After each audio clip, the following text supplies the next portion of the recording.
दी छोड़ सतगुरु रामपाल जी परमेश्वर जी की जय हो। सत्साई भाई और बहनों, दया परमपिता परमेश्वर सारी सृष्टि के रचनहार सतगुरु रामपाल जी भगवान की, जिनके शुभ आशीर्वाद से, जिनकी विशेष रजा से, कृपा दृष्टि से, मेहर से, उन्हीं के कर कमलों से लिखित एक पवित्र पुस्तक भक्ति और भगवान के ऊपर वीडियो बनाने की श्रृंखला जारी है। और इसी श्रृंखला में आज हमारा ये 14वें नंबर का वीडियो है। परमेश्वर जी के विशेष आशीर्वाद से ये कार्य संपन्न हो पा रहा है।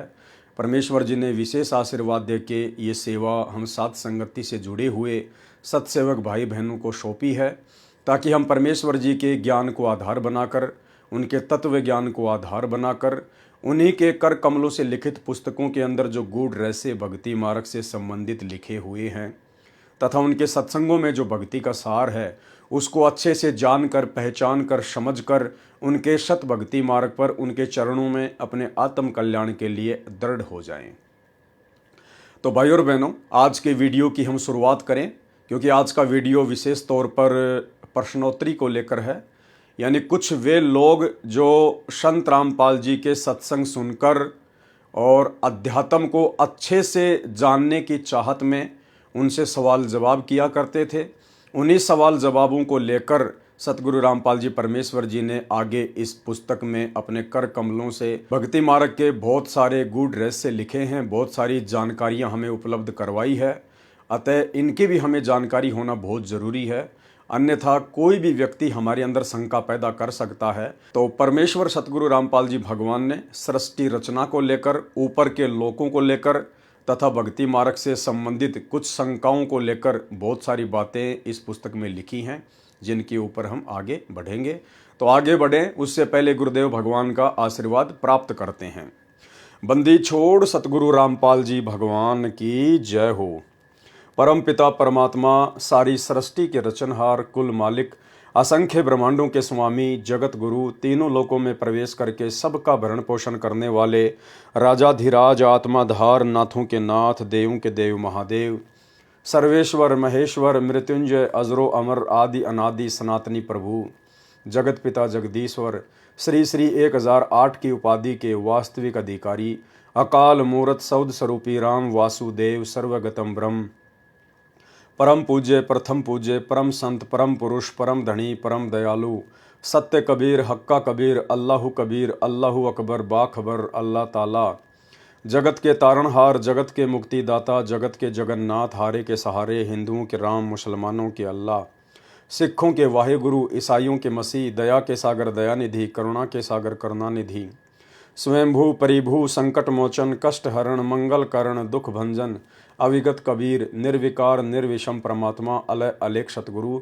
आदि अनादि सतगुरु, असली मर्यादा पुरुषोत्तम, असली राम, असली कृष्ण, असली घनश्याम, असली मुरारी, असली कृष्ण, असली आदि राम, राजाओं के राजा, महाराजाओं के महाराजा, शहंशाहों के शहंशाह, सम्राटों के सम्राट, भगवानों के भगवान, अल्लाहों के अल्लाह, प्रभुओं के प्रभु, मसीहाओं के मसीह, सच्चे वाहेगुरु, बाबाओं के बाबा, पीरों के पीर, सेठों के सेठ, जगत सेठ, सावड़सा सेठ, सर्वगुण संपन्न, अनंत कोटि कलाओं के स्वामी, अनंत कोटि ब्रह्मांडों के नायक, योगियों में महायोगी, ध्यानियों में महाध्यानी, सिद्धों में परम सिद्ध, ज्ञानियों में तत्वज्ञानी, ब्रह्म ज्ञानी, महाज्ञानी, परम ज्ञानी, सर्वश्रेष्ठ ज्ञानी, विज्ञानी, युवा कबीर, समर्थ कबीर, असमवात, अमित ओझा, सच्चे रहनुमा, करीम अल्लाह, सुभान अल्लाह, दुनिया के अंतिम पैगंबर, 8 सितंबर 1951 से गांव धनाना, जिला सोनीपत, हरियाणा, भारतवर्ष की पावन भूमि पे प्रकट रियल कल की भगवान श्री नारायण साकार हरि श्री बाबा साहेब संत श्रोमणी सतगुरु रामपाल जी परमेश्वर जी के चरण कमल में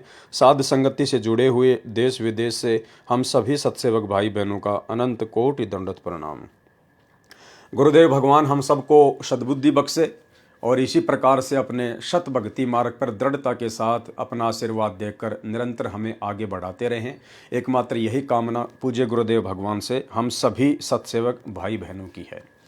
तो भाई और बहनों, ये परमेश्वर के कर कमलों से लिखित शंका समाधान प्रश्नोत्तरी पवित्र पुस्तक भक्ति और भगवान से, और परमेश्वर के कर कमलों से लिखित है, इसलिए हमें यहाँ से ज्ञान तो प्राप्त होगा ही होगा, हमारी शंकाओं का समूल समाधान तो हमें मिलेगा ही मिलेगा, जिसकी जो भी जिज्ञासा है, जो व्यक्ति सत्संग सुन रहे हैं फिलहाल, उनके मन में यदि कोई शंका है, कोई जिज्ञासा है, उसको भी परमात्मा पूर्णतया समाप्त करेंगे। और परमेश्वर के कर कमलों से लिखित होने के कारण यदि हम इस पुस्तक को पढ़ते हैं तो भाई और बहनों, हमारा ज्ञान यज्ञ और ध्यान यज्ञ, हमारे 2 यज्ञ बनते हैं और हमें पुण्य की प्राप्ति होती है। शंका समाधान प्रश्नोत्तरी।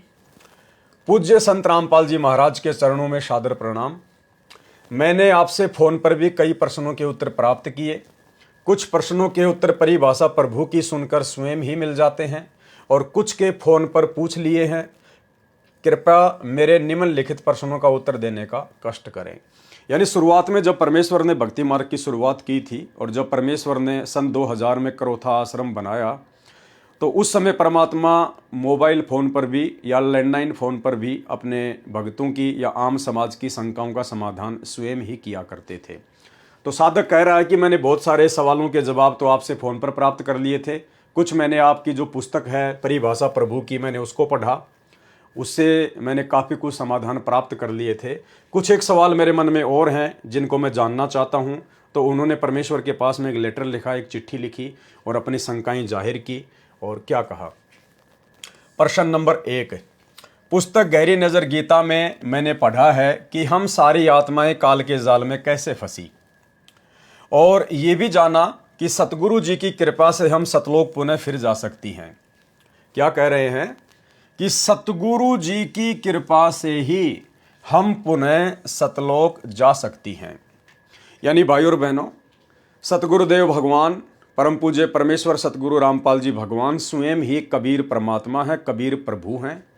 और अपने आप को छुपाते हुए, अपने तेज पुंज के शरीर को हल्का करते हुए, क्योंकि गुरुदेव भगवान कहते हैं, धन सतगुरु उपदेश देवा 84 ब्रह्म मेट ही, तेज पुंज अन्य देह धरकर इस विध हमको भेंट ही। तो परमेश्वर कबीर जी स्वयं ही अपने तेज पुंज के नूरी शरीर को हल्का करके और हम आत्माओं को ये तत्व ज्ञान और भक्ति मार्ग देने के लिए स्वयं ही धरती पर सतगुरु रूप में प्रकट होते हैं। और एक सत्संग में गुरुदेव भगवान ने बताया कि अगर सतगुरु ना हो तो ये काल आपको आगे का रास्ता नहीं दे सकता। सुनिए। पुण्यात्माओं, ये ज्ञान परमात्मा स्वयं आकर ही हमें बताते हैं। और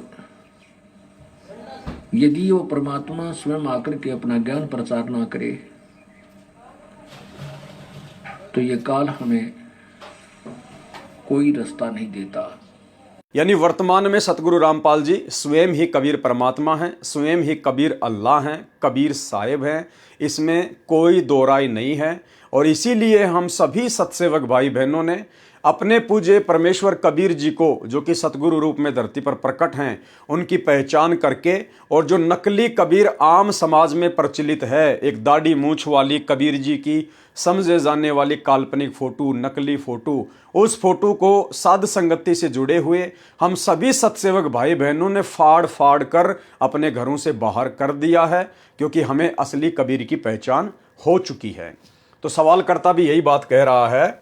और मैंने ये भी जाना कि सतगुरु जी की कृपा से हम सतलोक पुनः फिर जा सकती हैं, और सतलोक में जाकर वहां पर भक्ति कर उससे भी श्रेष्ठ लोकों में जा सकती हैं।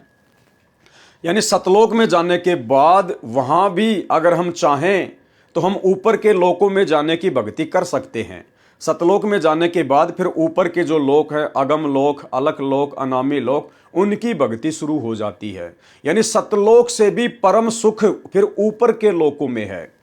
तो कह रहा है कि मैंने ये भी जाना उस पुस्तक में कि सतलोक जाने के बाद यदि हम ऊपर के लोकों में जाना चाहें तो उसकी भक्ति भी सतलोक में जाने के बाद ही करनी होती है, और सतलोक में जाकर वहां पर भक्ति कर उससे भी श्रेष्ठ लोकों में जा सकती हैं और भगवान में लीन भी हो सकती हैं। पहले भगवान अकेले थे और एक से अनेक होना चाहा, तो जब भगवान ने एक से अनेक होना चाहा और फिर जब सभी आत्माएं अगर फिर भगवान में लीन हो गई बहुत ज़्यादा समय बाद भक्ति करके, तो भगवान फिर से एक ही रह जाएंगे। यदि वो फिर अनेक होना चाहें तो फिर अनेक हो सकते हैं। क्या पता ऐसा चक्कर कब से चलता आ रहा हो। क्या जो आत्मा भक्ति करके भगवान में लीन हो जाती है, क्या वो फिर प्रकट होती है, या उसे भगवान की एक से अनेक होने की इच्छा पर फिर प्रकट होना पड़ता है, या जो आत्माएं भक्ति करके भगवान में लीन हो गई फिर कभी प्रकट नहीं होती या नहीं? क्या भगवान नई आत्माओं को प्रकट करता है जो पहले कभी प्रकट नहीं हुई थी? यानी सवालकर्ता ने सवाल किया है कि ये आत्मा यहां से तो सतलोक जाएगी, सतलोक जाने के बाद फिर ऊपर के तीनों लोकों की भक्ति शुरू करेगी, सीढ़ी दर सीढ़ी ये ऊपर के लोकों में जाएगी, और अंत में जो अनामी लोक है जिसके विषय में कहा जाता है कि लोक अनामी जावेगी, वहां कोन्या मिले चौबारे, आत्मा और परमात्मा वहां कोन्या रहते न्यारे। यानी अनामी लोक में यदि आत्मा चली जाती है भक्ति करके, तो अनामी लोक में जाने के बाद ये आत्मा परमात्मा कबीर जी में समा जाती है, विलीन हो जाती है। आत्मा का अस्तित्व सदा सदा के लिए समाप्त हो जाता है, कोई दुख नहीं, कोई चक्कर नहीं। तो इन्होंने शंका जाहिर की है कि यदि आत्मा भक्ति करके और अनामी लोक में जाके और परमात्मा कबीर जी में समा गई, उस शब्द में समा गई, तो क्या उसके बाद परमात्मा यदि फिर से कभी दोबारा से सृष्टि की रचना करना चाहें, तो क्या फिर से परमात्मा उन आत्माओं को उसी प्रकार से वापस जो है वो सर्जन करेगा, वो प्रकट करेगा? अगर परमात्मा दोबारा से सृष्टि करना चाहे तो क्या फिर से परमात्मा उन आत्माओं को फिर से प्रकट करेगा? इस प्रकार तो फिर आत्माएं सतलोक में आएंगी, फिर आत्माओं को काल के जाल में फंसना पड़ेगा, फिर यहाँ पे गधे कुत्ते सुअर बनने पड़ेंगे। तो ये चक्कर कब से चलता आ रहा है? क्या ये चक्कर समाप्त होता है? क्या सृष्टि दोबारा से नहीं रची जाएगी? ये सब उसने जानना चाहा। तो गुरुदेव भगवान ने क्या जवाब दिया? फिर ये जिज्ञासु भगत, यानी जो सवाल कर रहा है वो जिज्ञासु व्यक्ति है, वो भक्ति और भगवान के विषय में जानने का इच्छुक है। परमात्मा ने 4 प्रकार के भगत बताए: अर्थार्थी, आर्थ, जिज्ञासु और ज्ञानी। अर्थार्थी वो होता है जो केवल धन प्राप्ति के लिए वेदों के अनुसार साधना करता है। आर्थ वो होता है जो केवल संकट निवारण के लिए वेदों अनुसार ही साधना करता है। जिज्ञासु वो होता है जो केवल जानकारी इकट्ठा करना चाहता है और जानकारी इकट्ठा करके फिर खुद ही वो वक्ता बनना चाहता है, वाहवाही का पात्र बनना चाहता है।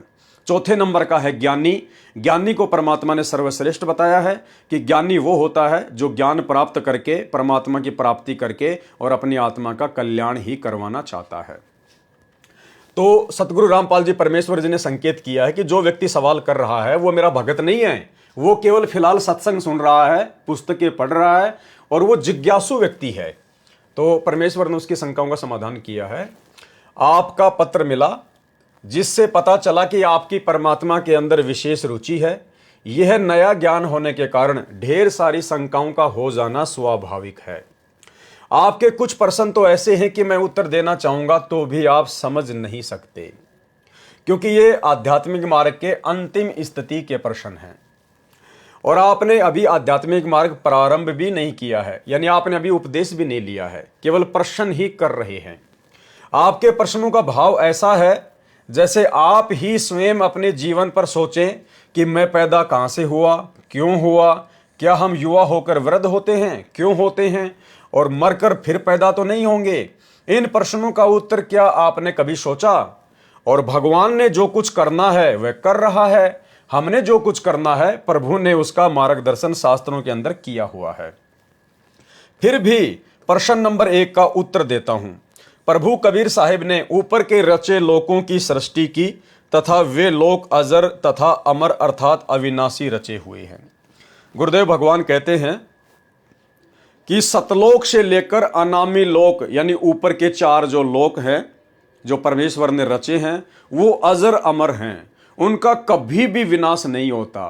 परमात्मा कभी भी उनको नष्ट नहीं करता, कभी भी परमात्मा उन जीवात्माओं को नष्ट नहीं करता है। प्रभु कबीर साहिब ने ऊपर के रचे लोकों की सृष्टि की तथा वे लोक अजर तथा अमर अर्थात अविनाशी रचे हुए हैं तथा उसमें रहने वाली आत्माएं भी मानव शरीर सदृश से अविनाशी रची हुई हैं, यानी आत्माओं का भी उन लोकों में कभी विनाश नहीं होता है, उनका मरण कभी नहीं होता है, उनको कोई कष्ट या दुख वहां पर नहीं है। इसलिए कोई भी आत्मा प्रभु में लीन होना नहीं चाहती।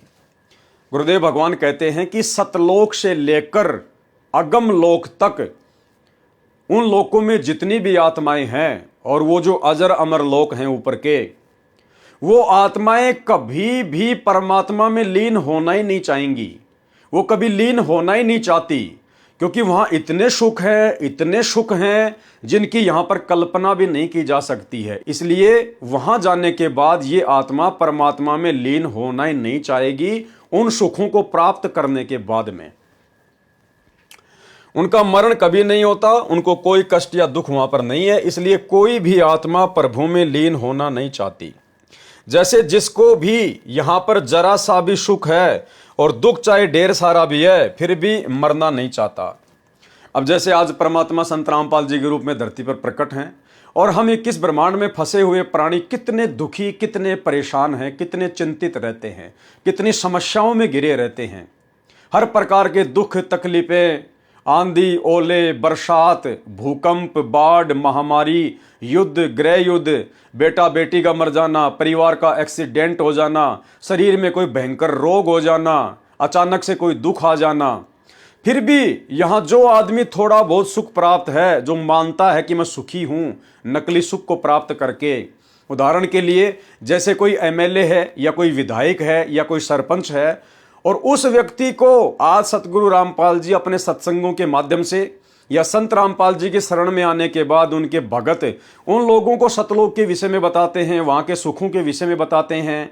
संत रामपाल जी की शरण में आने के बाद क्या क्या सुख प्राप्त होंगे उनके बारे में बताते हैं। लेकिन वो व्यक्ति जो थोड़ा बहुत पहले से सुख प्राप्त है, वो व्यक्ति संत रामपाल जी की भक्ति की तरफ मुंह करके भी नहीं सोता है, यानी वो उन्हीं नकली सुखों में डूबा हुआ है। तो भाई जब सतलोक प्राप्त हो जाएगा, अगम लोक प्राप्त हो जाएगा, जब अलख लोक प्राप्त हो जाएगा और वहां के अवर्णनीय सुख जब हम भोगना शुरू करेंगे, तो भाई कौन आत्मा है जो परमात्मा में लीन होना चाहेगी उन सुखों को छोड़कर। तो ये गुरुदेव हमें समझाना चाह रहे हैं कि आत्मा फिर परमात्मा में लीन नहीं होना चाहेगी, इसलिए ना तो कभी वो लोक विनाश में आते हैं और ना कभी वो आत्मा ही विनाश में आती हैं। उनका मरण कभी नहीं होता, उनको कोई कष्ट या दुख वहां पर नहीं है, इसलिए कोई भी आत्मा प्रभु में लीन होना ही नहीं चाहती। जैसे जिसको भी यहां पर जरा सा भी सुख है और दुख चाहे ढेर सारा भी है, फिर भी मरना नहीं चाहता। अब भाई और बहनों देखो, शिक्षा लेनी है हमने, परमात्मा ने संकेत छुपा रखे हैं। आप जी एक शब्द सुनते हैं परमात्मा का, जिसके लास्ट में गुरुदेव भगवान कहते हैं कि लोक अनामी जावेगी वहां कोन्या मिले चुबारे। अनामी लोक यानी सतलोक, अलख लोक, अगम लोक, और चौथा फिर अनामी लोक, सबसे ऊपर वाला। तो कहते लोक अनामी जावेगी वहां कोन्या मिले चुबारे, आत्मा और परमात्मा वहां कोन्या रहते न्यारे। और रामपाल प्रीतम प्यारे की आत्मा वहां पूर्ण आनंद लेरी। क्या कह रहे हैं गुरुदेव? रामपाल प्रीतम प्यारे की आत्मा वहां पूर्ण आनंद लेरी, और साच कहूं ना झूठ रति भर बात मान ले मेरी। पहले ये छोटा सा एक शब्द सुन लीजिए, एक चौपाई। लोक अनामी जावेगी वहां को ना मिले चौबारे, आत्मा और परमात्मा वहां को ना रहते न्यारे। लोक अनामी जावेगी वहां को ना मिले चौबारे, आत्मा और परमात्मा वहां नहीं रहते न्यारे। रामपाल प्रीतम प्यारे की आत्मा वहां पूर्ण आनंद लेरी, सच कहूं ना झूठ रति भर बात मान ले मेरी। तो भाई और बहनों, चौपाई आपने सुनी, जिसमें परमेश्वर कह रहे हैं कि लोक अनामी जावेगी वहां कोन्या मिले चुबारे, आत्मा और परमात्मा वहां कोन्या रहते न्यारे। और फिर गुरुदेव अपने विषय में कह रहे हैं, अपने आप को छुपाते हुए, कि रामपाल प्रीतम प्यारे की आत्मा वहां पूर्ण आनंद लेरी, और साच कहूं ना झूठ रति भर बात मान ले मेरी। गुरुदेव कह रहे हैं मैं ये जो बात बोल रहा हूं ना, कि अनामी लोक में, सबसे ऊपर वाले लोक में रामपाल प्रीतम प्यारे की आत्मा, तुम्हारा गुरुदेव भगवान वहां पर पूर्ण आनंद ले रहा है। साच कहूं ना झूठ रति भर बात मान ले मेरी। तो अनामी लोक में कौन रह सकता है? भाई और बहनों, अनामी लोक में केवल परमात्मा स्वयं ही रहते हैं। केवल सतगुरु रामपाल जी परमेश्वर, ये कबीर भगवान अकेले ही रहते हैं, स्वयं ही रहते हैं।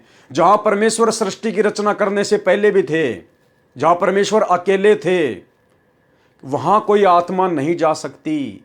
और यहां गुरुदेव भगवान ने स्पष्ट कर दिया कि उनका जन्म मरण कभी नहीं होता। यानी जो तीन लोक हैं, सतलोक, अलखलोक और अगमलोक, इन तीनों लोकों में जो आत्मा चली जाती है फिर वो आत्मा कभी नहीं मरती है। उनको कोई कष्ट या दुख वहां पर नहीं है। इसलिए कोई भी आत्मा प्रभु में लीन होना नहीं चाहती। प्रभु में लीन होने का मतलब कोई भी आत्मा अनामी लोक में जाना नहीं चाहती। और गुरुदेव शब्द में क्या कह रहे हैं कि रामपाल प्रीतम प्यारे की आत्मा वह पूर्ण आनंद ले रही। तो सतगुरु रामपाल जी परमेश्वर कौन हुए? स्वयं अविनाशी कबीर परमात्मा हुए, जो अनामी लोक में स्वयं ही रहते हैं और अपने एक रूप में वहां बैठकर सर्व ब्रह्मांडों का संचालन करते हैं। ये संकेत है। और भाइयों और बहनों, वैसी की वैसी रचना, वैसी की वैसी टू कॉपी इस काल ने अपने 21 ब्रह्मांडों में कर रखी है। 21 ब्रह्मांड इसको तप के बदले परमात्मा से प्राप्त हुए और इसने 21 ब्रह्मांडों को 5 महाब्रह्मांडों में बांट दिया। यानी 5 ब्रह्मांडों का समय बना दिया इसने। तो 4 ब्रह्मांड तो इसने 5 ब्रह्मांडों को जोड़ के जो है वो अलग बना दिए। और 5वां जो ब्रह्मांड है, जो चारों ब्रह्मांडों से यानी 20 ब्रह्मांड से भी बड़ा क्षेत्रफल है, वो इसने अपने स्वयं के लिए रख लिया, जिसको महाब्रह्मलोक कहते हैं। ब्रह्मलोक जिसमें केवल ये काल ही रहता है और दूसरा वहां कोई नहीं जा सकता। तो ठीक इसी प्रकार परमात्मा का अनामी लोक, उस लोक में केवल कबीर परमात्मा सतगुरु रामपाल जी अकेले ही रहते हैं। इसका मतलब जो वाणी हमें कह रही है कि लोक अनामी जावेगी वहां कोन्या मिले चुबारे, आत्मा और परमात्मा वहां कोन्या रहते न्यारे, और रामपाल प्रीतम प्यारे की आत्मा वहां पूर्ण आनंद ले रही, और सांच कहूं ना झूठ रती वर बात मान ले मेरी। तो भाई अनामी लोक में कौन जा सकता है? आत्मा तो जा नहीं सकती। परमात्मा ने तो मना कर दिया कि तीनों लोकों में इतने सुख है कि आत्मा वहां पर जाना ही नहीं चाहती। इसलिए कोई भी आत्मा प्रभु में यानी उस कबीर परमात्मा में लीन ही नहीं होना चाहती। अब लीन कहां होगी? अनामी लोक में जाके। और कोई लीन होना ही नहीं चाहती तो भैया अनामी लोक में फिर आत्मा तो जाएगी नहीं। तो फिर अनामी लोक में कौन रहता है? सतगुरु रामपाल जी परमेश्वर। रामपाल प्रीतम प्यारे की आत्मा वहां पूर्ण आनंद ले रही। यानी ये सतगुरु रामपाल जी स्वयं ही कबीर भगवान है, अविनाशी परमात्मा है, जिन्होंने पूरी सृष्टि को रचा है। भाई और बहनों, ये इस प्रकार के संकेत ही मिलेंगे हमें गुरुदेव की पुस्तकों में। और ये परमेश्वर ने हमें जो सृष्टि का सर्वश्रेष्ठ ज्ञान दिया है, तत्व ज्ञान, हमको ये तत्व ज्ञान भगवान ने इसीलिए दिया है कि इस ज्ञान को आधार बना के हम अपने गुरुदेव की परमात्मा के रूप में पहचान करें। परमात्मा कहते हैं शब्द सैन सतगुरु की पहचान है, वो पावे अटल सुहाग रे। जो अपने गुरुदेव के सत्संगों में संकेतों को पहचान लेगा वही तो उनकी पहचान करेगा कि सतगुरु रामपाल जी परमेश्वर कौन है। और तभी तो हमारा वो भाव बनेगा जो परमात्मा में बनना चाहिए, जिसके बाद हमारा मोक्ष होगा। उनका मरण कभी नहीं होता, उनको कोई कष्ट या दुख वहां पर नहीं होता आत्माओं को। इसलिए कोई भी आत्मा प्रभु में लीन होना नहीं चाहती। जैसे जिसको भी यहां पर जरा सा भी सुख है और दुख चाहे ढेर सारा भी है, फिर भी मरना नहीं चाहता। सतलोक में जाकर ऊपर के 2 लोकों में जाने की भक्ति सतलोक से ही प्रारंभ होती है। देखो यहां भी परमात्मा ने स्पष्ट कर दिया कि सतलोक में जाकर ऊपर के 2 लोकों में जाने की भक्ति सतलोक से ही प्रारंभ होती है। भाई सतलोक से ऊपर 2 ही लोग थोड़ी है, 2 ही लोग थोड़ी है, सतलोक से ऊपर तो 3 लोक हैं। और गुरुदेव क्या कह रहे हैं कि सतलोक जाने के बाद ऊपर के 2 लोकों में जाने की भक्ति, यानी सतलोक से ऊपर अलखलोक और अगमलोक, मात्र 2 लोकों में जाने की भक्ति कहां से शुरू होती है? सतलोक से प्रारंभ होती है। तो सतलोक से ऊपर तो 3 लोक हैं, 2 नहीं है, अनामी लोक भी तो है। तो यहां गुरुदेव ने क्या कहा कि अनामी लोक में आत्मा नहीं जाती, फिर आत्मा सुख भोगती है अजर अमर होकर, अविनाशी होकर।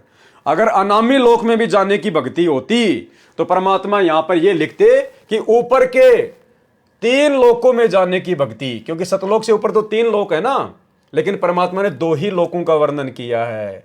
यानी सतलोक के बाद में भक्ति करके आप जी अलख लोक में जा सकते हैं और अगम लोक में जा सकते हैं, अनामी लोक में नहीं जा सकते, क्योंकि अनामी लोक में तो स्वयं ये कबीर प्रभु सतगुरु रामपाल जी स्वयं ही वहां पर रहते हैं।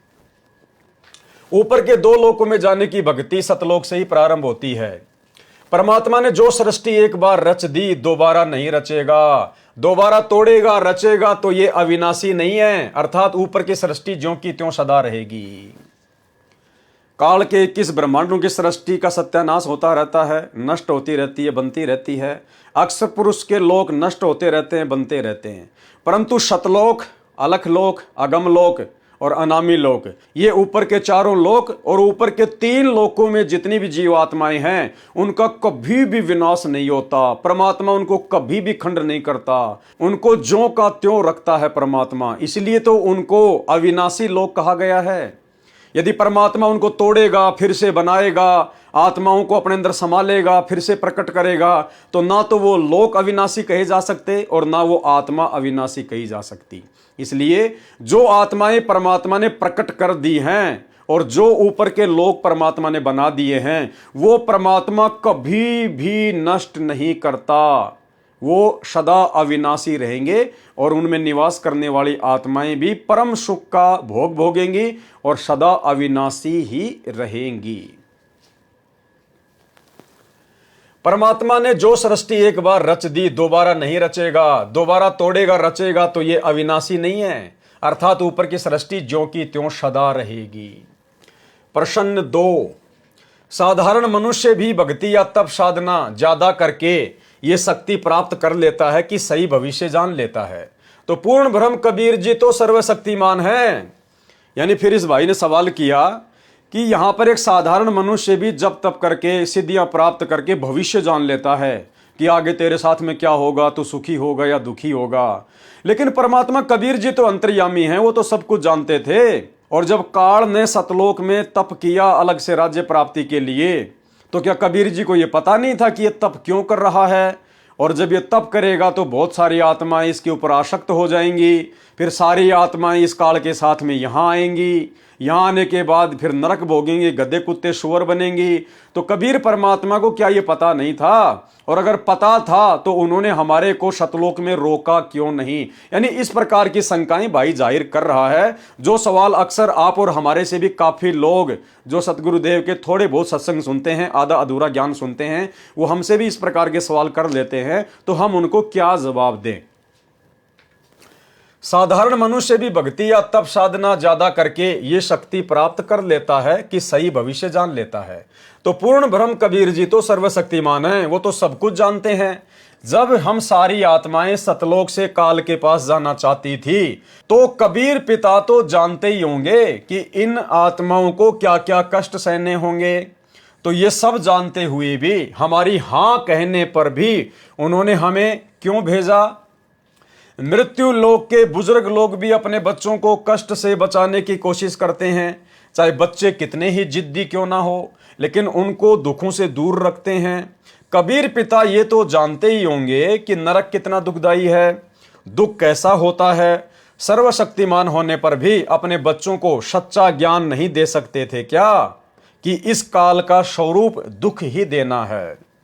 उत्तर दिया गुरुदेव भगवान ने, काल के जाल में हम सभी आत्माएं स्वयं अपनी प्रबल इच्छा से इसके ढोंग पर जब ये तप कर रहा था, इसकी अदा पर हम इतने आसक्त हो गए कि अपने पिता कबीर परमेश्वर की बात भी नहीं मानी। गुरुदेव भगवान कहते हैं कि कबीर परमात्मा ने समझाया था, बताया था, चेताया था, आकाशवाणी की थी कि बच्चों इस पाखंडी के पाखंड की ओर ध्यान मत दो, तुम्हें यहां पर किस चीज की कमी है, सर्व सुख भोगो, आनंद करो, इसको जो ढोंग कर रहा है वो करने दो। परमात्मा ने हमें बहुत चेताया था, बहुत आकाशवाणी की थी, बहुत प्रकार से भगवान ने हमें बताया था, समझाया था। लेकिन सतलोक में परमात्मा आत्मा को बांध के नहीं रखता। परमात्मा ने आत्मा को हमेशा स्वतंत्र रखा है। आत्मा की भी एक इच्छा होती है, जैसे यहां पर 21 ब्रह्मांड में कहते हैं मन, ऐसे ही सतलोक में आत्मा स्वतंत्र है, उसकी अपनी इच्छा होती है। अगर परमात्मा आत्मा को बांध के रखेगा या जबरदस्ती परमात्मा आत्मा के ऊपर अपना संविधान लागू करेगा, तो फिर आत्मा को स्वतंत्र नहीं कहा जा सकता। फिर सतलोक में सुख कहां है? फिर तो हम किसी और के अधीन हैं, हम तो उसके पराधीन हैं। अरे सुख तो वो होता है जो किसी के अधीन ना हो, जो किसी के पराधीन ना हो। तो गुरुदेव भगवान कहते हैं कि वहां परमात्मा ने बहुत समझाया था, आकाशवाणी की थी, लेकिन आप लोग अपनी खुद की इच्छा से इसके ऊपर आसक्ति करके इस काल लोक में आए हैं, जिसमें परमात्मा का किसी प्रकार का कोई दोष नहीं है। काल के जाल में हम सभी आत्माएं स्वयं अपनी प्रबल इच्छा से इसके ढोंग पर जब यह तप कर रहा था, इसकी अदा पर हम इतने आसक्त हो गए कि अपने पिता कबीर परमेश्वर की बात भी नहीं मानी। जैसे नादान बच्चे अपने पिताजी की इच्छा के विरुद्ध शादी कर लेते हैं, पिताजी के मना करने पर घर से निकल जाते हैं। उदाहरण, एक बार यह दास संत रामपाल दास जब सर्विस करता था तो एक नहर का निर्माण कार्य हो रहा था। वहां पर एक लड़की अपने 2 बच्चों के साथ मजदूरी करके आया करती थी। अपने बच्चों को जेठ की धूप में पेड़ के नीचे बैठाकर स्वयं मजदूरी करती थी। एक दिन वह बहुत बुरी तरह से रो रही थी। मैंने उससे पूछा कि बहन क्यों रो रही हो, क्या बात हो गई?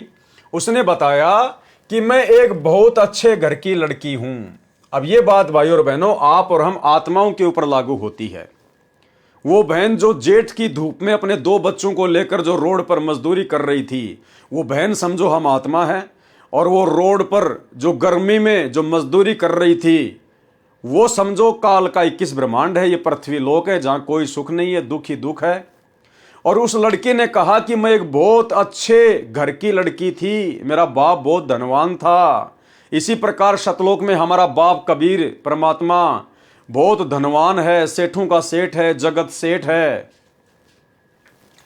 एक दिन वह बुरी तरह से रो रही थी। मैंने उससे पूछा बहन क्यों रो रही हो, क्या बात हो गई? उसने बताया कि मैं एक बहुत अच्छे घर की लड़की हूं, मैंने अपने पिता की इच्छा के विरुद्ध शादी की। हम आत्माओं ने अपने पिता कबीर परमेश्वर सतगुरु रामपाल जी की इच्छा के विरुद्ध इस काल के ऊपर आसक्त होकर 21 ब्रह्मांड में आने की इच्छा जाहिर की।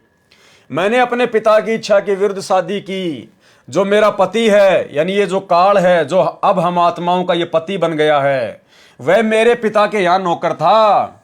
ये जो काल है, ये कबीर परमात्मा का सतलोक में नौकर था। कबीर काल जो पीसे पीसना और जोरा है पणियार, और ये 2 असल मजदूर है मेरे साहिब के दरबार। तो वो लड़की कह रही है कि मैं जिसके साथ शादी करके आई हूं ना, वो मेरे पिता के वहां पर मजदूरी करता था, नौकरी करता था। तो हम आत्माएं जिस काल के साथ में यहां 21 ब्रह्मांड में आ गए ना, ये काल सतलोक में कबीर परमात्मा का नौकर था, मजदूर था। वह मेरे पिता के यहां नौकर था। मैंने उसकी बातों में आकर उससे प्यार कर लिया। हमने उसके तप के ऊपर आसक्त होकर उसके 21 ब्रह्मांड में आने के लिए हां कर दी। मेरे पिताजी ने और माताजी ने बहुत मना किया। सतलोक में भी हमें कबीर परमात्मा सतगुरु रामपाल जी ने और अन्य जितनी भी आत्माएं थी, उन्होंने हमें बहुत मना किया कि मत जाओ, दुखी हो जाओगे, परेशान हो जाओगे। बहुत रोए कबीर परमात्मा सतगुरु रामपाल जी, बहुत रोए थे वहां पर। परमात्मा बहुत दुखी हुए हम आत्माओं को काल के जाल में फंसता हुआ देखकर। मेरे पिताजी ने और माताजी ने बहुत मना किया, बहुत रोए, बहुत हाथ जोड़े। भाई और बहनों, ये संकेत कर रहे हैं गुरुदेव भगवान, हम इतने कष्ट क्यों उठा रहे हैं? क्योंकि हमने अपने बाप के साथ में बहुत बड़ा दगा किया था, धोखा किया था। इस बहन की कथा के माध्यम से परमात्मा कह रहे हैं कि मैंने भी सतलोक में जब तुम काल के साथ यहां आ रहे थे ना, तो मैंने तुम्हारे आगे हाथ तक जोड़े थे। कबीर परमात्मा सतगुरु रामपाल जी ने हम नीचों से, हम आत्माओं से हाथ जोड़ जोड़ के प्रार्थना की थी कि पुण्यात्माओं मत जाओ, तुम्हें किस चीज की कमी है वो तो बताओ, तुम्हें और क्या चाहिए वो बताओ, इसके साथ मत जाओ, ये तुम्हारे साथ में बहुत बुरा कर देगा, तुम्हें बहुत ज्यादा कष्ट देगा, यातना देगा, गधा कुत्ता शुअर बनाएगा। तो परमेश्वर सतगुरु रामपाल जी हम नीच आत्माओं के लिए सतलोक में बहुत रोए, बहुत हाथ जोड़े, बहुत गिड़गिड़ाए। क्योंकि भाई अपनों का दर्द अपनों को ही होता है। आज यदि किसी का बेटा शराब पीने लग जाए, चोरी करने लग जाए, अगर उल्टे काम करने लग जाए, तो उस बाप को पता है कि आगे चल के इसके साथ में क्या बनेगी। ये पकड़ा जाएगा, पुलिस इसकी पिटाई करेगी, इसको जेल में ठोका जाएगा, इसका जीवन बर्बाद हो जाएगा। बहुत गिड़गिड़ाए, लेकिन मैंने एक नहीं मानी। वो बहन कह रही है मैंने मेरे पिता की एक नहीं मानी। इसी प्रकार हम नीच आत्माओं ने सतलोक में अपने पिता सतगुरु रामपाल जी परमात्मा की एक भी नहीं मानी। तब मुझे तथा मेरे पति को वहां से निकाल दिया। अब मेरा पति तो शराब पीता है, अब ये काल भगवान तो रोजाना 1 लाख सूक्ष्म शरीर में से गंध निकाल के खाता है, और मैं मजदूरी करती हूं, और हम आत्माएं यहां पर गधे कुत्ते सुअर बन रहे हैं, सारा दिन 2 रोटी के लिए बैल की तरह कमाते हैं। मेरा पति मेरी मजदूरी से शराब पीता है। ये काल भी अपने 21 ब्रह्मांड हम आत्माओं की भक्ति से चला रहा है। मेरा पति मेरी मजदूरी से शराब पीता है, मुझे हर रोज दुखी करता है, पीटता है। ये काल भी हमें गधा कुत्ता सुअर बना के हमारी पिटाई करवाता है। वैसे भी यहाँ पर कब पैर टूट जाए, कब एक्सीडेंट हो जाए, कब कोई आफत आ जाए, बाढ़ भूकंप आ जाए, कोई भरोसा नहीं। आज भी मुझसे शराब पीने के लिए जबरदस्ती पैसे लिए और शाम का आटा भी नहीं है। ऐसी स्थिति हो गई है। यही परिस्थिति हम सभी आत्माओं की है जो काल के जाल में फंसी है। क्योंकि साहिब कबीर ने हमें बार बार कहा था कि ये ज्योति निरंजन तुम्हें बहुत दुखी करेगा, क्योंकि यह तो मेरा मजदूर है और तुम्हें दुखी करेगा, तुम इसकी तरफ ध्यान मत दो। गरीबदास जी महाराज जी की वाणी है कि काल जो पीसे पीसना, यानी ये जो काल है ना 21 ब्रह्मांड का जो यहाँ स्वामी भगवान बना हुआ है, ये कबीर परमात्मा के दरबार में उनका आटा पीसता है। काल जो पीसे पीसना, पीसना कहते हैं साफ सुथरे गेहूं से फिर चक्की पर ले जाकर आटा पिसवाना। तो कहते हैं ये जो काल है जो यहाँ पर भगवान बना बैठा है तुम आत्माओं के ऊपर, ये तो सतलोक में कबीर परमात्मा का आटा पीसता था, चक्की चलाता था, और जोरा है पणिहार, और ये जो मौत है, जो ये मृत्यु है, ये जो ये दुर्गा है, ये वहां पर परमात्मा का पानी भरती थी। ये दोनों असल मजदूर हैं मेरे सतगुरु के दरबार। कौन सतगुरु? सतगुरु रामपाल जी परमेश्वर। इस कबीर परमात्मा सतगुरु रामपाल जी परमेश्वर जी के सतलोक में, उनके दरबार में। सवाल नंबर 3, काल के 21 ब्रह्मांडों में कर्मों का फल भोगना ही पड़ता है। काल भगवान ने सतलोक में बुरा कर्म किया और हम आत्माओं ने अपने पिता से इजाजत ली तो सतलोक से इस दुख सागर में आए। काल भगवान को अपने कर्म का भोग भोगना पड़ा और हमें भी, क्योंकि हमने काल को पसंद किया। कबीर पिता ने काल भगवान को श्राप दिया, जिसके कारण भोली भाली आत्माएं काल का आहार बन रही हैं। हमारे कबीर पिता इतने क्रोधी हैं कि उनको अपने बच्चों पर दया नहीं आती। एक बार कबीर पिता का मन करता है कि अपनी सारी आत्माओं को वापस सतलोक ले जाऊं और काल के 21 ब्रह्मांडों को आग लगा दूं, लेकिन उनको अपना ही वायदा याद आ जाता है। वो कबीर पिता तो भगवान हैं, लेकिन इस बात से तो ये लगता है कि उनका मन भी मनुष्य जैसा है। जैसे गुरुदेव भगवान अपने सत्संगों में बताते हैं, पुस्तकों में लिखा है कि अपनी आत्माओं को 21 ब्रह्मांड में महादुखी देखकर तपतशिला पर जब आत्मा रोती है, बिलखती है, तड़पती है, तो उनकी तड़पड़ाहट को देखकर जब ये आत्मा गधा कुत्ता सुअर बनती है तो परमेश्वर इनके असहनीय कष्टों को देखकर उनको लगता है कि इस काल की 21 ब्रह्मांड रूपी मटके को फोड़ दूं, तोड़ दूं, नष्ट कर दूं और अपनी प्यारी आत्माओं को वापस सतलोक ले जाऊं। तो जब उस जिज्ञासु भगत ने इस प्रकार की बातें सुनी, पुस्तकों में पढ़ी, तो उसने कहा कि फिर ये तो कबीर भगवान भी एक सामान्य मनुष्य जैसा हुआ। जैसे आम व्यक्ति को कभी तो क्रोध आ जाता है, कभी वो शांत हो जाता है, तो यहाँ तो कबीर भगवान भी फिर एक आम व्यक्ति की तरह ही रिएक्ट कर रहे हैं। लेकिन इस बात से तो ये लगता है कि उनका मन भी मनुष्य जैसा है, जो पहले तो क्रोध में आ गया और अपनी प्रिय आत्माओं को जाने दिया काल के साथ, फिर इन आत्माओं का दुख देखकर दया से भर गया। ये बात, ये दया उनको तब क्यों नहीं आई जब उन्होंने हमें काल भगवान के साथ भेजा हमारी इच्छा से? क्या कबीर जी को इस प्रश्न से मैंने नाराज कर दिया? अब देखो भाई और बहनों, संकेत है। अब यहां क्या लिखा है गुरुदेव भगवान ने कोष्टक के अंदर। अब सवाल करता जो जिज्ञासु भगत है वो सवाल किससे कर रहा है? सतगुरु रामपाल जी परमात्मा से कर रहा है। और वो क्या कह रहा है फिर लास्ट में ये सवाल पूछ के, क्या कबीर जी को इस प्रश्न से मैंने नाराज कर दिया? तो कौन हुए कबीर? सवाल किससे किया जा रहा है? सतगुरु रामपाल जी परमेश्वर जी से। और जिज्ञासु भगत क्या कह रहा है? क्या कबीर जी को इस प्रश्न से मैंने नाराज कर दिया? अरे सवाल किससे पूछ रहा है? सतगुरु रामपाल जी से। वो किसी दाढ़ी मूंछ वाली कबीर जी की फोटो से थोड़ा ना सवाल पूछ रहा है। वो तो मुर्दा फोटो है, निर्जीव है, बेजुबान है, वो क्या जवाब देगी। तो सवाल पूछा जा रहा है सतगुरु रामपाल जी परमेश्वर जी से, और सवाल पूछने वाला फिर अंत में कह रहा है, क्या कबीर जी को इस प्रश्न से मैंने नाराज कर दिया?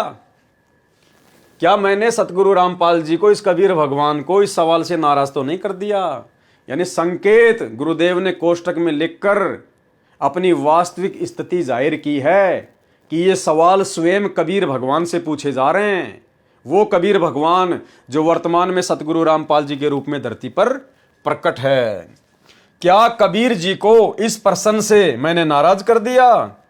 उत्तर क्या दिया कबीर परमेश्वर सतगुरु रामपाल जी ने?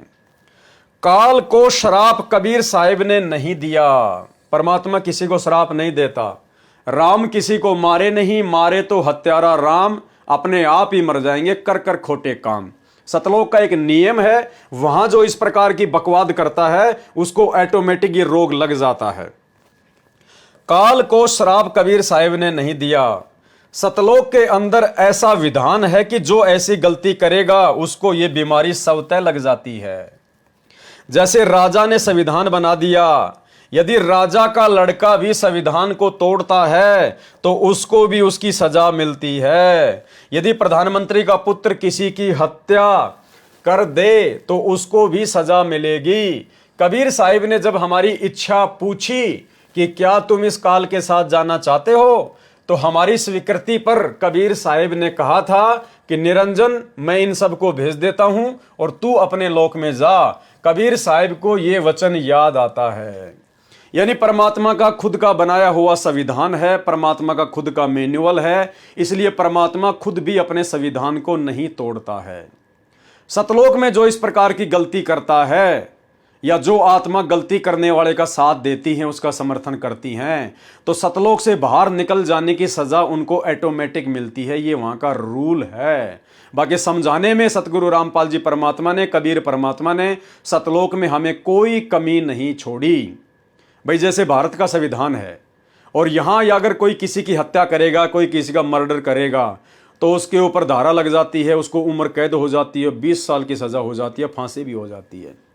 अब कल को यदि राजा का लड़का, जिस राजा ने संविधान बनाया, कल को यदि उस राजा का लड़का और यदि किसी की हत्या करने का प्रयास करना चाहे और राजा को इस बात का पता चल जाए, तो राजा तो अपने बेटे को यही कहकर समझाएगा कि भाई ये गलत काम मत कर, देख संविधान में जो किसी का हत्या करता है तो फिर उसको जेल हो जाती है, उम्र कैद हो जाती है। तो राजा उसको समझा ही सकता है बार बार अपने पुत्र को, और यदि उसके पुत्र ने वो गलती कर दी तो भाई उसके बाद संविधान तो राजा के पुत्र पर भी लागू होगा, और राजा का पुत्र भी उस संविधान से बाहर नहीं है। तो हमने फिर अपनी इच्छा से गलती करी, अपनी इच्छा से हम काल के साथ में 21 ब्रह्मांड में आए, तो फिर ऑटोमेटिक ये जो संविधान है परमात्मा का, ये आत्माओं के ऊपर लागू हो जाता है। तो कहते हैं कबीर साहिब जी को ये वचन याद आ जाता है, अन्यथा इस काल की मटकी को तो 1 सेकंड में फोड़ के परमात्मा अपनी आत्माओं को कब का सतलोक ले जाए। फिर जिज्ञासु भगत ने 4 नंबर सवाल किया, हम सारी आत्माएं यहां काल भगवान के राज्य में किसी न किसी कारण दुखी रहती हैं, और कुछ आत्माएं न चाहते हुए भी पाप करती हैं और उसका फल भोगती हैं। यदि इन आत्माओं को सुख न भी मिले, कम से कम दुख ही दूर हो जाएं, तो भी ये शांति प्राप्त कर सकती हैं। मैं ये जानना चाहता हूं, क्या सतलोक का सुख यहां काल भगवान के सुख से ज्यादा है?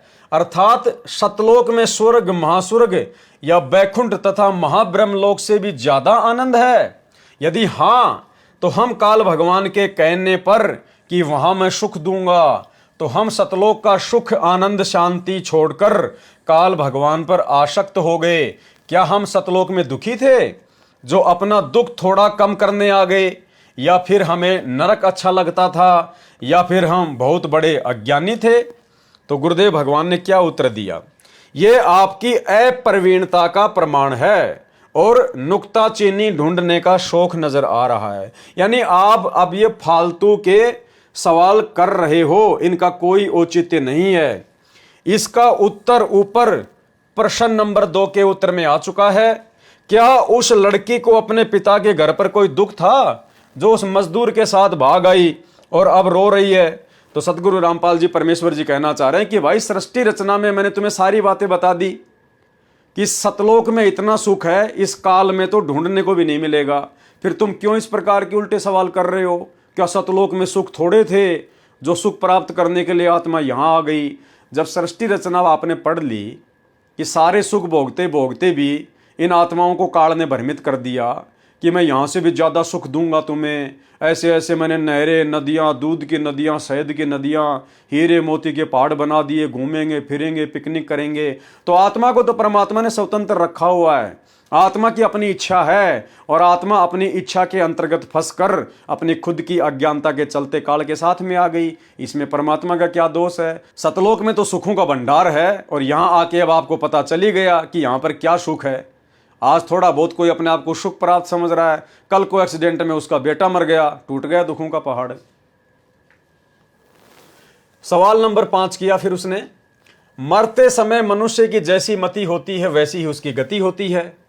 मान लो कोई सतगुरु सारा जीवन प्रभु भक्ति में गुजारते हैं और किसी भी कारण से मृत्यु के समय उसकी मति प्रभु या गुरु नाम में नहीं रही, तो क्या वो भी सतलोक नहीं जाएंगे? और यदि कोई सतगुरु जो सतलोक न जा सके तो उनके वो शिष्य जो उनको ही अपना सब कुछ मानते हैं और मृत्यु के समय उनको यानी सतगुरु को याद करके या फिर प्रभु या गुरु नाम में मति रखते हुए प्राण त्यागते हैं, तो उन शिष्यों की क्या गति होगी? यदि किसी को पता ही न चले कि गुरुजी की मति शरीर का त्याग करते समय किसमें थी। यानी प्रश्नकर्ता ने सतगुरु रामपाल जी भगवान से जानना चाहा है कि जैसे दुनिया भर के सतगुरु हैं, दुनिया भर के पंथ हैं और उन्होंने दुनिया भर के फॉलोवर बना रखे हैं, अनुयायी बना रखे हैं और कहते हैं कि मरते समय जहाँ पर हमारी मति होती है वहीं हमारी गति होती है। यानी मरते समय जहाँ हमारी इच्छा होती है वही हमारा जन्म होता है, वहीं हम पहुँच जाते हैं। तो अगर वो सतगुरु मरते समय अगर उसकी सुरती उसका ध्यान अगर सतलोक में ना हुआ और यदि यही काललोक में किसी बकवाद में उलझ के रह गया और वो जो सतगुरु है क्या उसकी भी गति होगी या नहीं होगी? और उस सतगुरु के मरने के बाद में उनके जो भगत हैं वो अपने सतगुरु को ध्यान में रख कर भक्ति करें या जो गुरु नाम दे दिया है उसको ध्यान में रख के भक्ति करें। और अगर सतगुरु की गति नहीं हुई तो फिर उसके गुरु नाम से उनके भक्तों की गति होगी या नहीं होगी? इस प्रकार के सवाल इसने जानना चाहा है। उत्तर क्या दिया गुरुदेव भगवान ने कि भाई असली सतगुरु तो वही होता है जो आम जीव से उत्तम होता है। परमात्मा कहते हैं दुनिया भर के नकली सतगुरु हैं, लेकिन असल में सतगुरु वही होता है जो आम जीव से उत्तम होता है। अब भाई एक तो होती है आत्मा, एक होता है परमात्मा। तो आम जीव तो सभी आत्माएं हैं और गुरुदेव ने कह दिया कि काल से लेकर और तुम मनुष्य तक सभी आत्मा हो, जीव हो। और सतगुरु कौन होता है? जो आत्मा से उत्तम होता है। तो आत्मा से उत्तम फिर कौन हुआ? परमात्मा हुआ। आत्मा और परमात्मा, भाई जो आत्मा से उत्तम है वो परमात्मा है। तो सतगुरु कौन हुआ? फिर स्वयं परमात्मा हुआ, कबीर साहिब हुए। सतगुरु वही होता है जो आम जीव से उत्तम होता है, जिसकी वृत्ति दिन रात प्रभु के चरणों में ही रहती है, तो अंत समय में भी प्रभु के ही चरणों में रहेगी। यदि ऐसा नहीं है तो वह झूठा सतगुरु है।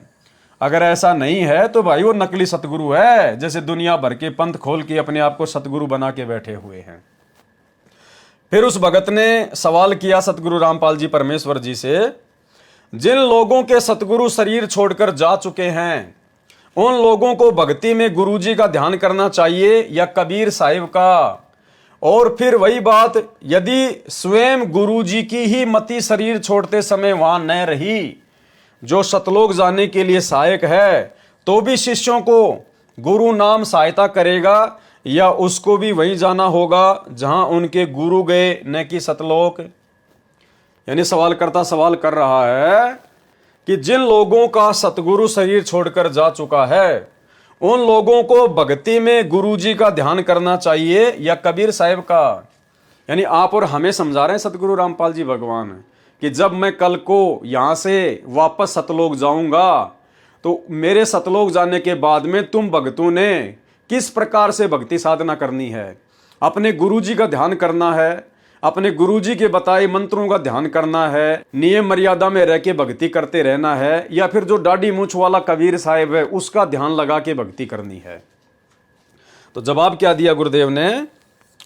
पूर्ण सतगुरु सतलोक चला जाता है। जो पूर्ण सतगुरु होता है ना भाई, वो अपना काम पूरा करके, अपने मिशन को पूरा करके और फिर वो सतलोक चला जाता है। कहां चला जाता है? सतलोक में।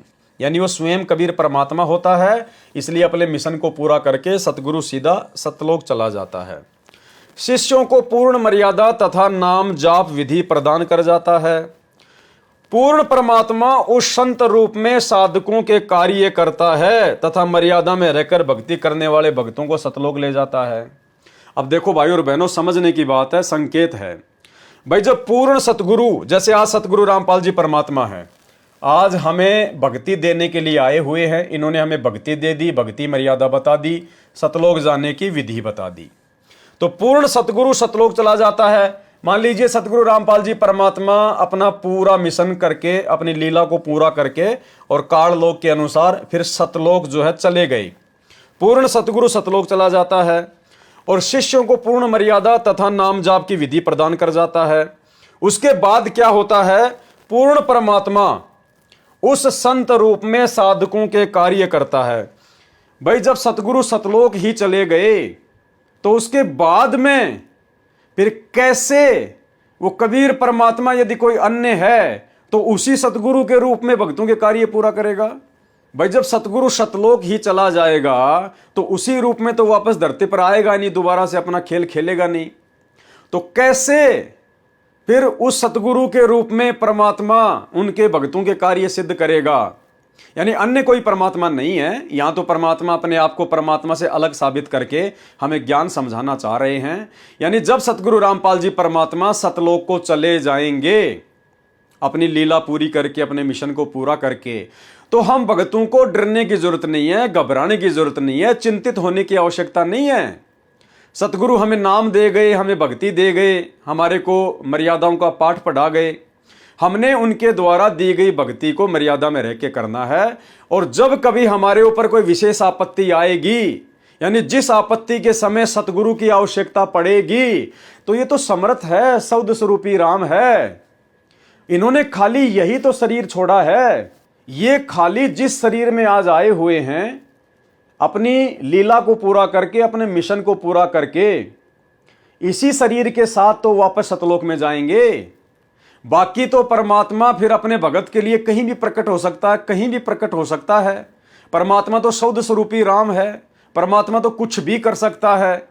जैसे गरीबदास जी महाराज जी थे, 65 साल तक वो छुडानी में रहे और छुडानी के लोगों की नजरों में तो वो मर गए थे। लोगों ने अंतिम संस्कार कर दिया था, उनकी समाधि बना दी थी। और उसी रूप में फिर गरीबदास जी 35 साल तक सहारनपुर में रहे।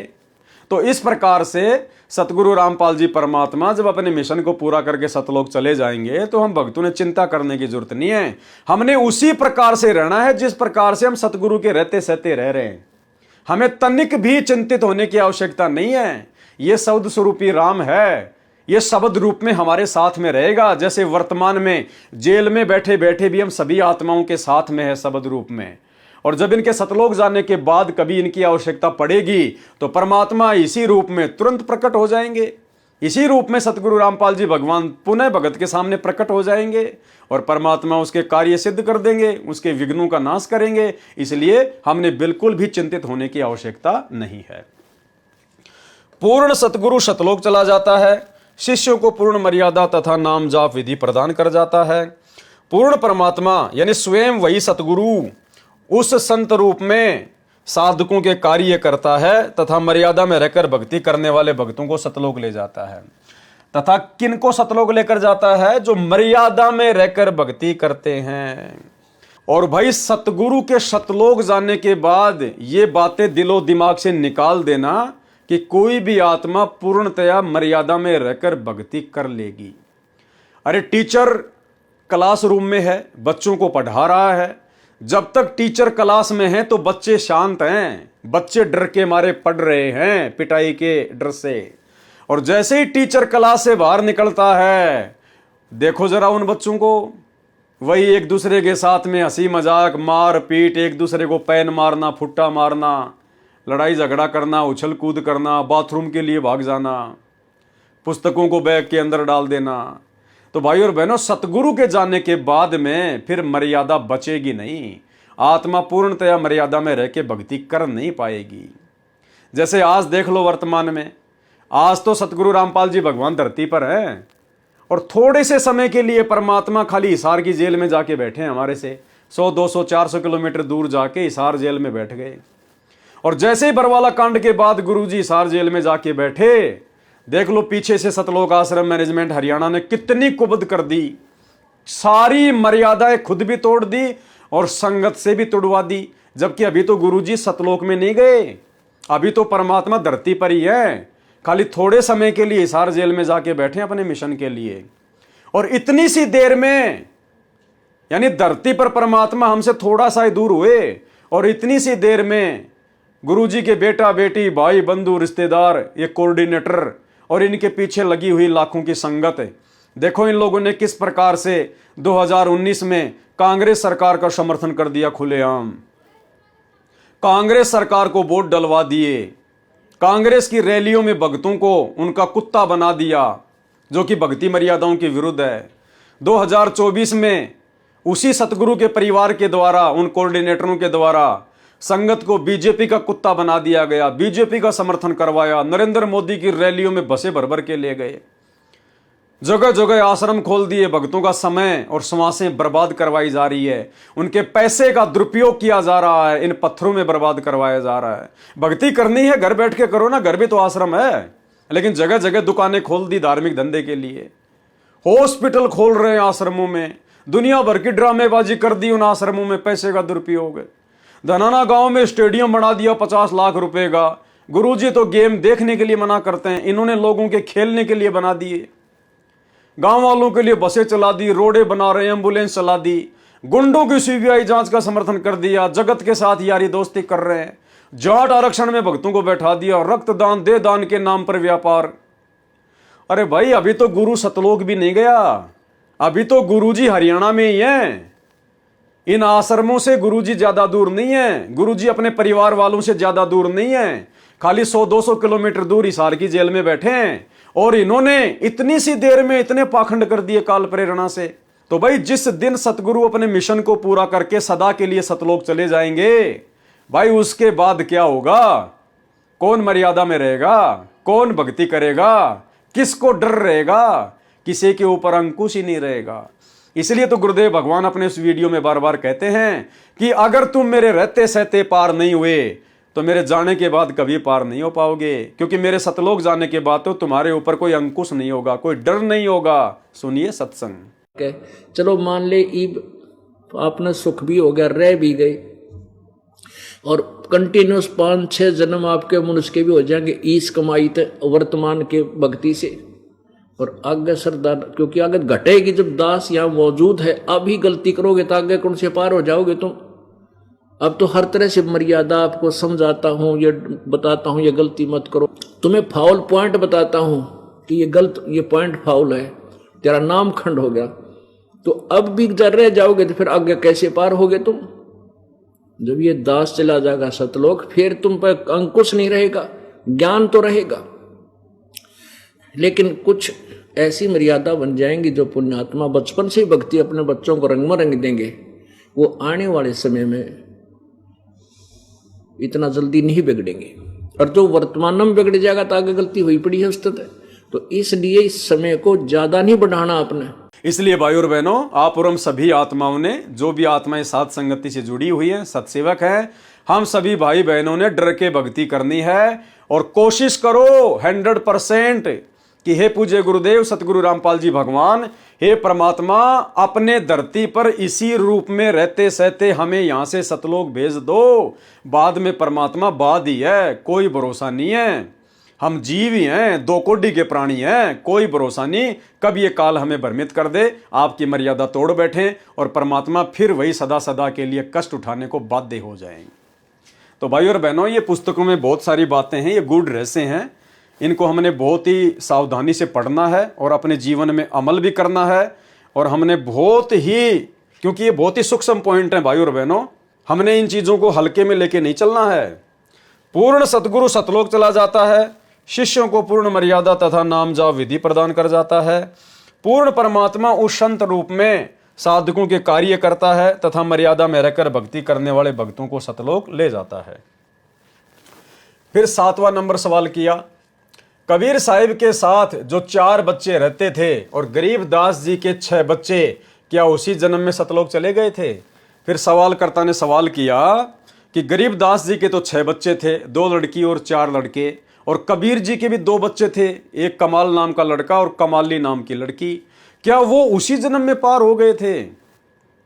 यानी बहुत सारे भाई बहनों को ये शंका है ना कि भाई नानक जी पार हो गए, दादू जी पार हो गए, इब्राहिम सुल्तान पार हो गया, क्योंकि परमात्मा अपनी वाणी में कहते हैं, हम सुल्तानी नानक तारे दादू को उपदेश दिया, जाति जुलाहा भेद न पाया, काशी माए कबीर हुआ। तो दास को परमात्मा ने प्रेरणा की और दास ने बहुत सारी वीडियो बना के आप भाई बहनों को समझाया कि भी भक्ति का प्राइम टाइम तो परमात्मा ने बिचली पीढ़ी को निश्चित कर रखा है। अरे जब आवे 5505 तभी ये वचन मेरा होगा साचा, 5000 और 500 जब कलयुग बीत जाए, महापुरुष फरमान तब जग तारन को आए। जीव आत्माओं को पार करने का समय, पूर्णतया सतलोक भेजने का समय तो ये कलयुग की बिचली पीढ़ी है। आज से पहले जितने भी 64 लाख शिष्य थे परमात्मा के, वो सब के सब काल के जाल में रहे। तो नानक जी भी तो 64 लाख में थे, वो कहां से पार हो जाएंगे? कमाल और कमाली भी तो 64 लाख में थे, वो कहां से पार हो जाएंगे? और गरीबदास जी की जो 6 संतान थी, तो गरीबदास जी का पंथ 12वां पंथ है, और 12वें पंथ में तो काल का फुरमाना चलेगा, क्योंकि काल कहता है कि द्वादश पंथ नाम जो ले ही, द्वादश पंथ यानी 12वां पंथ, द्वादश पंथ नाम जो ले ही हमरे मुख में आन समोई। यानी गरीबदास जी के पंथ में जो व्यक्ति नाम दीक्षा लेगा वो तो असंख्य जन्म पार नहीं होगा, वो तो पार हो ही नहीं सकते।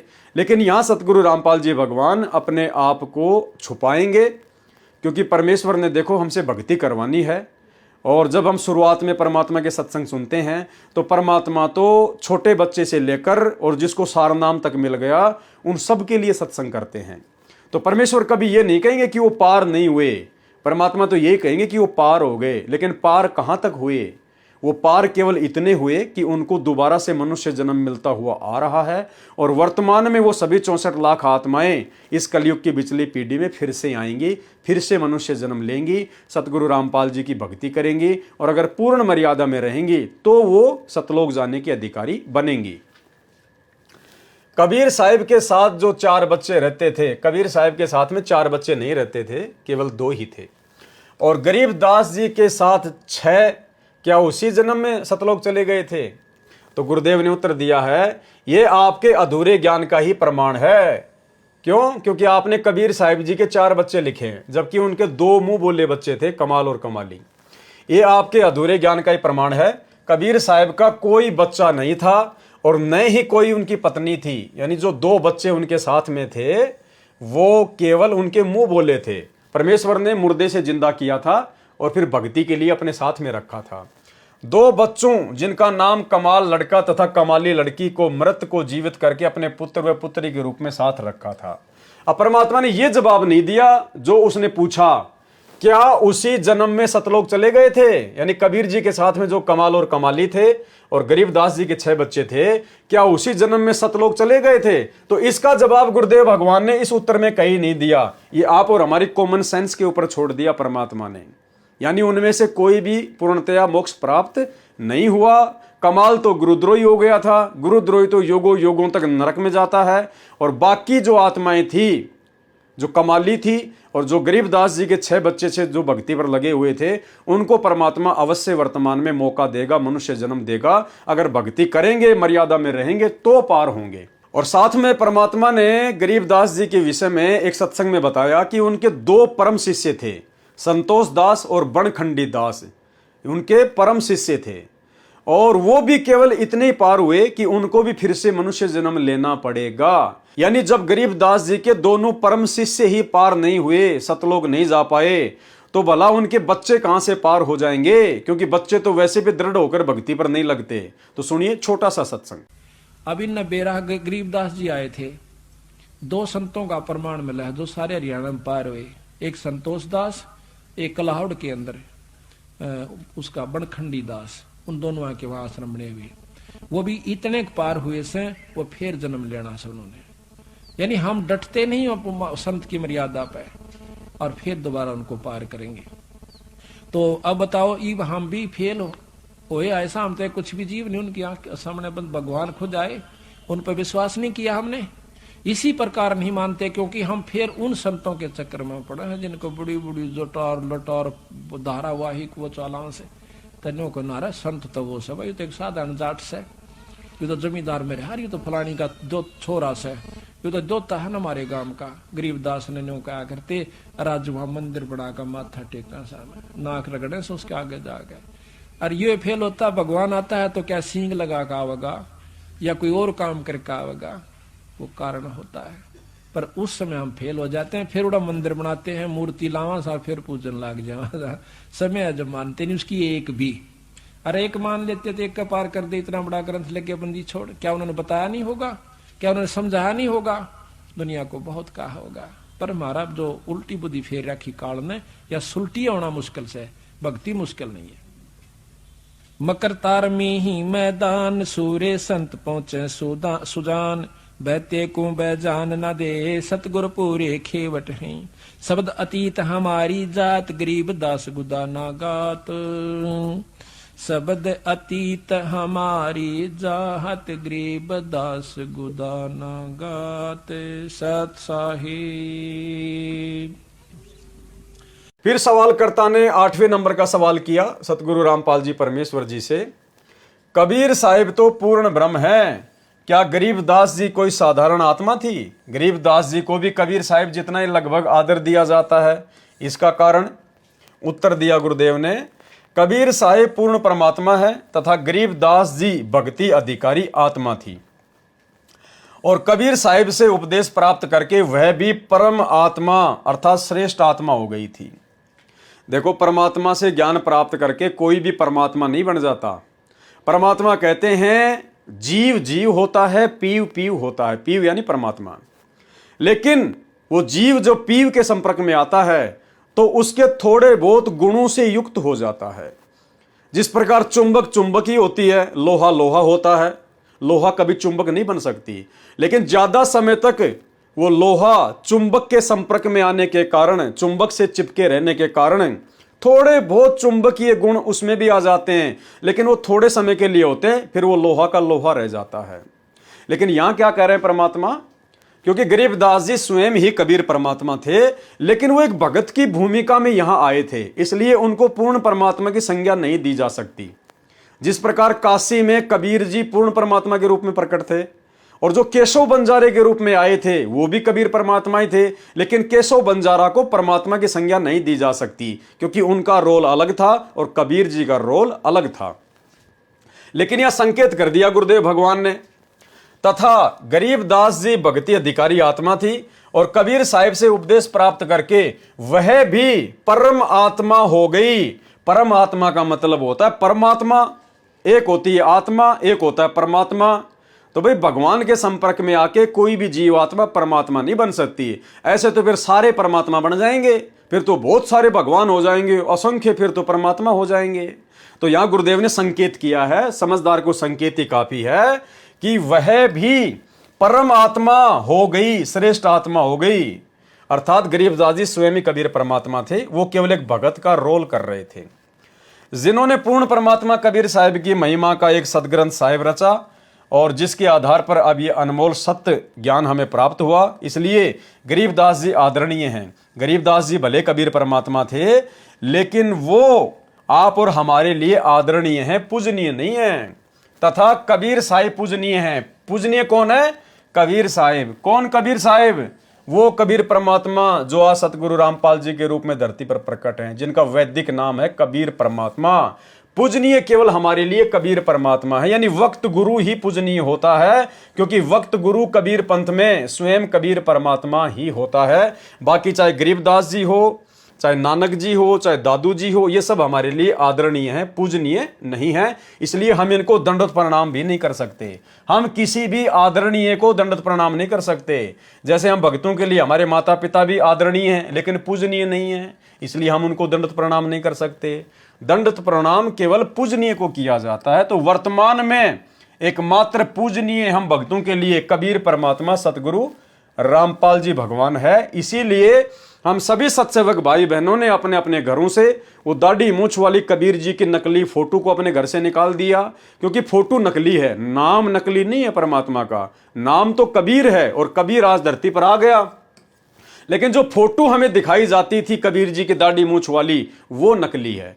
तो उस फोटो को हमने दंडवत प्रणाम नहीं करना है, फोटो की पूजा नहीं करनी है। ना ही हमने गरीबदास जी की फोटो रखनी है, ना उनको दंडवत प्रणाम करना है। ना ही हमने अपने घर पर या दरबार में अपने दादा गुरु जी की फोटो रखनी है, ना उनको दंडवत प्रणाम करना है। और ना ही हमने पंडित चिदानंद जी की, जो कि हमारे परदादा गुरु कहे जाते हैं, ना हमने उनकी कोई फोटो अपने घर पर रखनी है, ना हमने उनको दंडवत प्रणाम करना है। इसलिए हम सत्सेवक भाई बहन केवल अपने घरों पर, अपने दरबार में अपने पूज्य गुरुदेव सतगुरु रामपाल जी परमात्मा, जो कि असली कबीर है, इन्हीं का एकमात्र फोटो रखते हैं, इन्हीं को भोग लगाते हैं और इन्हीं से हम हर प्रकार की इच्छा जाहिर करते हैं। गरीबदास जी की वाणी है कि गरीब अनंत कोटि ब्रह्मा बहे, अनंत कोटि भय ईस, कबीर साहिब तेरी बंदगी से जीव हो जावे जगदीश। कबीर साहिब तेरी बंदगी से जीव हो जावे जगदीश का मतलब है कि यहां का जो जगदीश है काल भगवान, इसकी इतनी शक्ति युक्त तो कबीर परमात्मा सतगुरु रामपाल जी भगवान की भक्ति करने से एक आत्मा हो जाती है, एक जीव हो जाता है जगदीश। सवाल 9, काल भगवान के 21 ब्रह्मांडों का नाश होने पर सारी आत्माएं परब्रह्म के लोक में रहती हैं।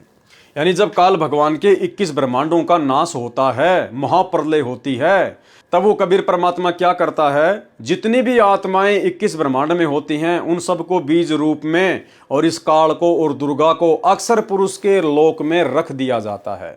फिर दोबारा से परमात्मा 21 ब्रह्मांडों की रचना करता है, फिर उन सभी जीव आत्माओं को दोबारा से 21 ब्रह्मांड में उसी प्रकार से जैसे नए सिरे से काल ने 21 ब्रह्मांडों की शुरुआत की थी, काल और दुर्गा, फिर ब्रह्मा विष्णु महेश की उत्पत्ति, फिर ब्रह्मा जी के द्वारा अपने शब्द शक्ति से आत्माओं की उत्पत्ति, फिर बाकी आत्माओं की उत्पत्ति, फिर ऐसे इस प्रकार से सृष्टि चलती है। तो सवालकर्ता क्या कह रहा है, काल भगवान के 21 ब्रह्मांडों का नाश होने पर सारी आत्माएं परब्रह्म के लोक में रहती हैं, यानी अक्षर पुरुष के लोक में रहती हैं। परब्रह्म के लोक में सुख कितना है, कितने समय तक आत्माएं वहां रहती हैं, और यदि पुनः काल भगवान का जन्म होने पर भी आत्माएं परब्रह्म के लोक में रहना चाहें तो क्या रह सकती है? क्या काल भगवान को अपने जन्म याद हैं कि उससे कितने जन्म हो चुके हैं और वो कितने जन्मों तक 21 ब्रह्मांडों के मालिक रहेंगे और उसके बाद फिर हमारी तरह ही सतलोक में चले जाएंगे?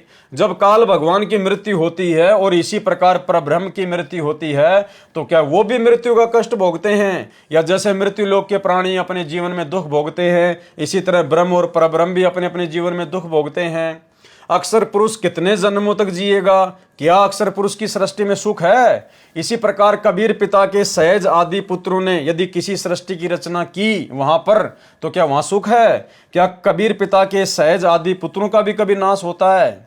यानी इन्होंने काफी कुछ सवाल किए हैं। तो उत्तर दिया गुरुदेव भगवान ने, जो आत्माएं काल के 21 ब्रह्मांड में रहती है वे काल के ही साथ वापस काल लोक में आएंगी। जब दोबारा से परमात्मा काल के 21 ब्रह्मांडों में सृष्टि की रचना करेगा तो अक्षर पुरुष के लोक से काल के साथ वो सभी आत्माएं जो पहले काल के 21 ब्रह्मांड में थी वो काल के साथ ही वापस आ जाती हैं। रही बात सुख और दुख की, जैसे राजा और प्रजा में सुख दुख का अंतर होता है ऐसे ही ब्रह्म और परब्रह्म अपने अपने लोकों के राजा हैं। जैसे हम प्रजा हैं और भारत का प्रधानमंत्री राजा है तो प्रजा और राजा को कितना सुख दुख होता है, उसी प्रकार से ब्रह्म और ब्रह्म के अधीन जितने प्राणी हैं उनको और परब्रह्म यानी अक्षर पुरुष और उसके अधीन जितनी आत्माएं हैं उनको वैसा ही सुख और दुख समझना चाहिए। जो आत्माएं काल के 21 ब्रह्मांडों में रहती हैं वे काल के साथ वापस काल लोक में आ जाएंगी। जैसे राजा और प्रजा में सुख दुख का अंतर होता है ऐसे ही ब्रह्म और परब्रह्म अपने अपने लोकों के राजा हैं। यानी जैसे आम प्राणी को बेचारे को रोजी रोटी की समस्या होती है, कपड़े लत्ते की समस्या होती है, बच्चों को पढ़ाने की समस्या होती है, और राजा को इस प्रकार की कोई समस्या नहीं होती है क्योंकि राजा के पास में धन होता है, ठाट बाट होती हैं। लेकिन राजा को दूसरे प्रकार की टेंशन होती है, उसको अपना कोई एमएलए टूट गया, कोई विधायक टूट गया, अब की बार चुनाव आ रहे हैं, पता नहीं जीतूंगा नहीं जीतूंगा, वहां पर बाढ़ आ गई, वहां पर किसी ने जो है आंदोलन कर दिया।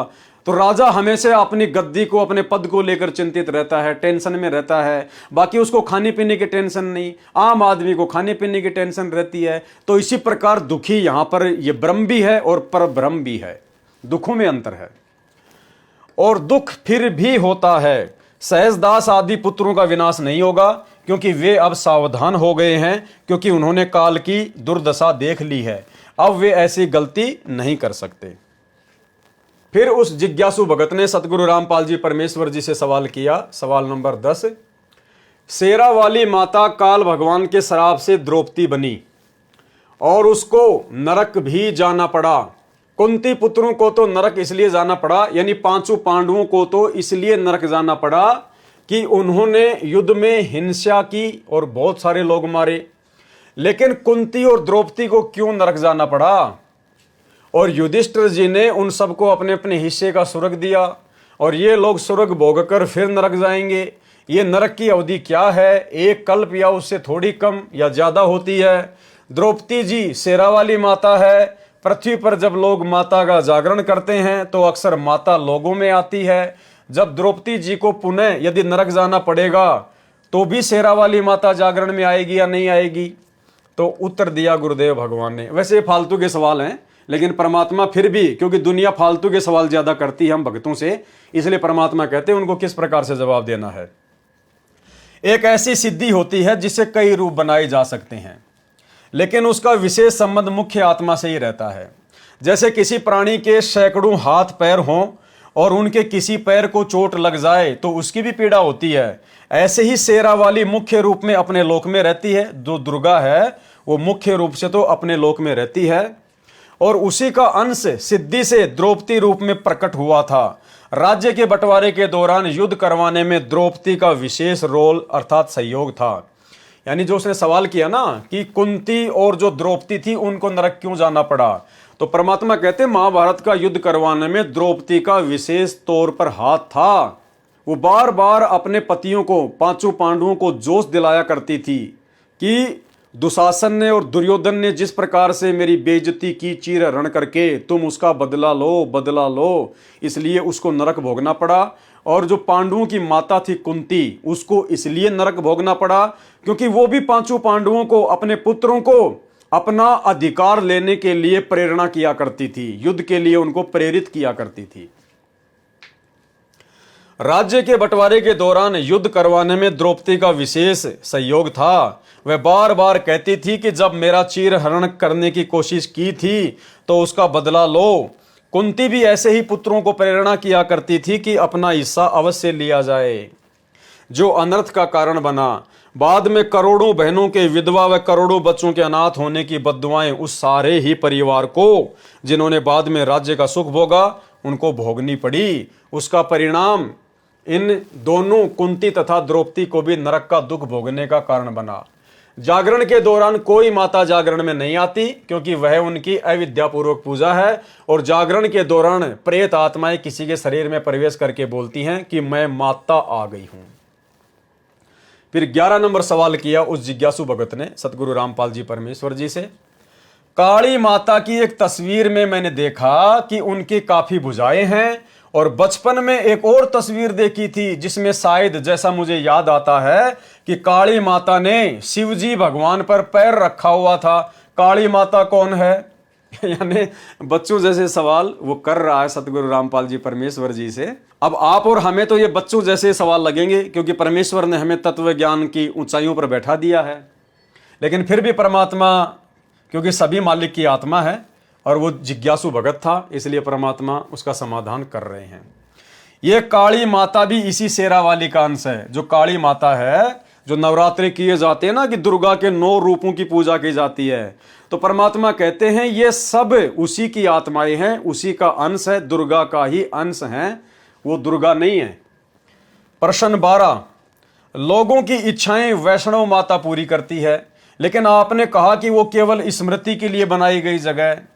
सवालकर्ता कह रहा है कि बहुत सारे लोगों की इच्छा तो वैष्णो माता के धाम पर लोग जाते हैं, तो वैष्णो माता लोगों की इच्छाएं पूरी करती है, और आप कह रहे हो कि वो तो खाली एक यादगार बनी हुई है, वो कोई इच्छा विच्छा पूरी नहीं करती है। तो गुरुदेव क्या कह रहे हैं? उत्तर, जैसे वैष्णो माता का एक स्मारक बना हुआ है, यानी एक यादगार बनी हुई है, वहां पर केवल उनका धड़ पड़ा था। अब जैसे कोई वैद्य शरीर छोड़ जाए और उसके शरीर पर यादगार बना दें और मूर्ति भी रख दें तो वह मूर्ति वैद्य का काम नहीं कर सकती। अब आप स्वयं सोचें। फिर उसने आगे सवाल किया 13 नंबर, मेरी मौसी जी का परिवार कबीर साहिब और गरीब दास में काफ़ी श्रद्धा रखता है। वो लोग छुड़ानी साहिब भी जाते हैं।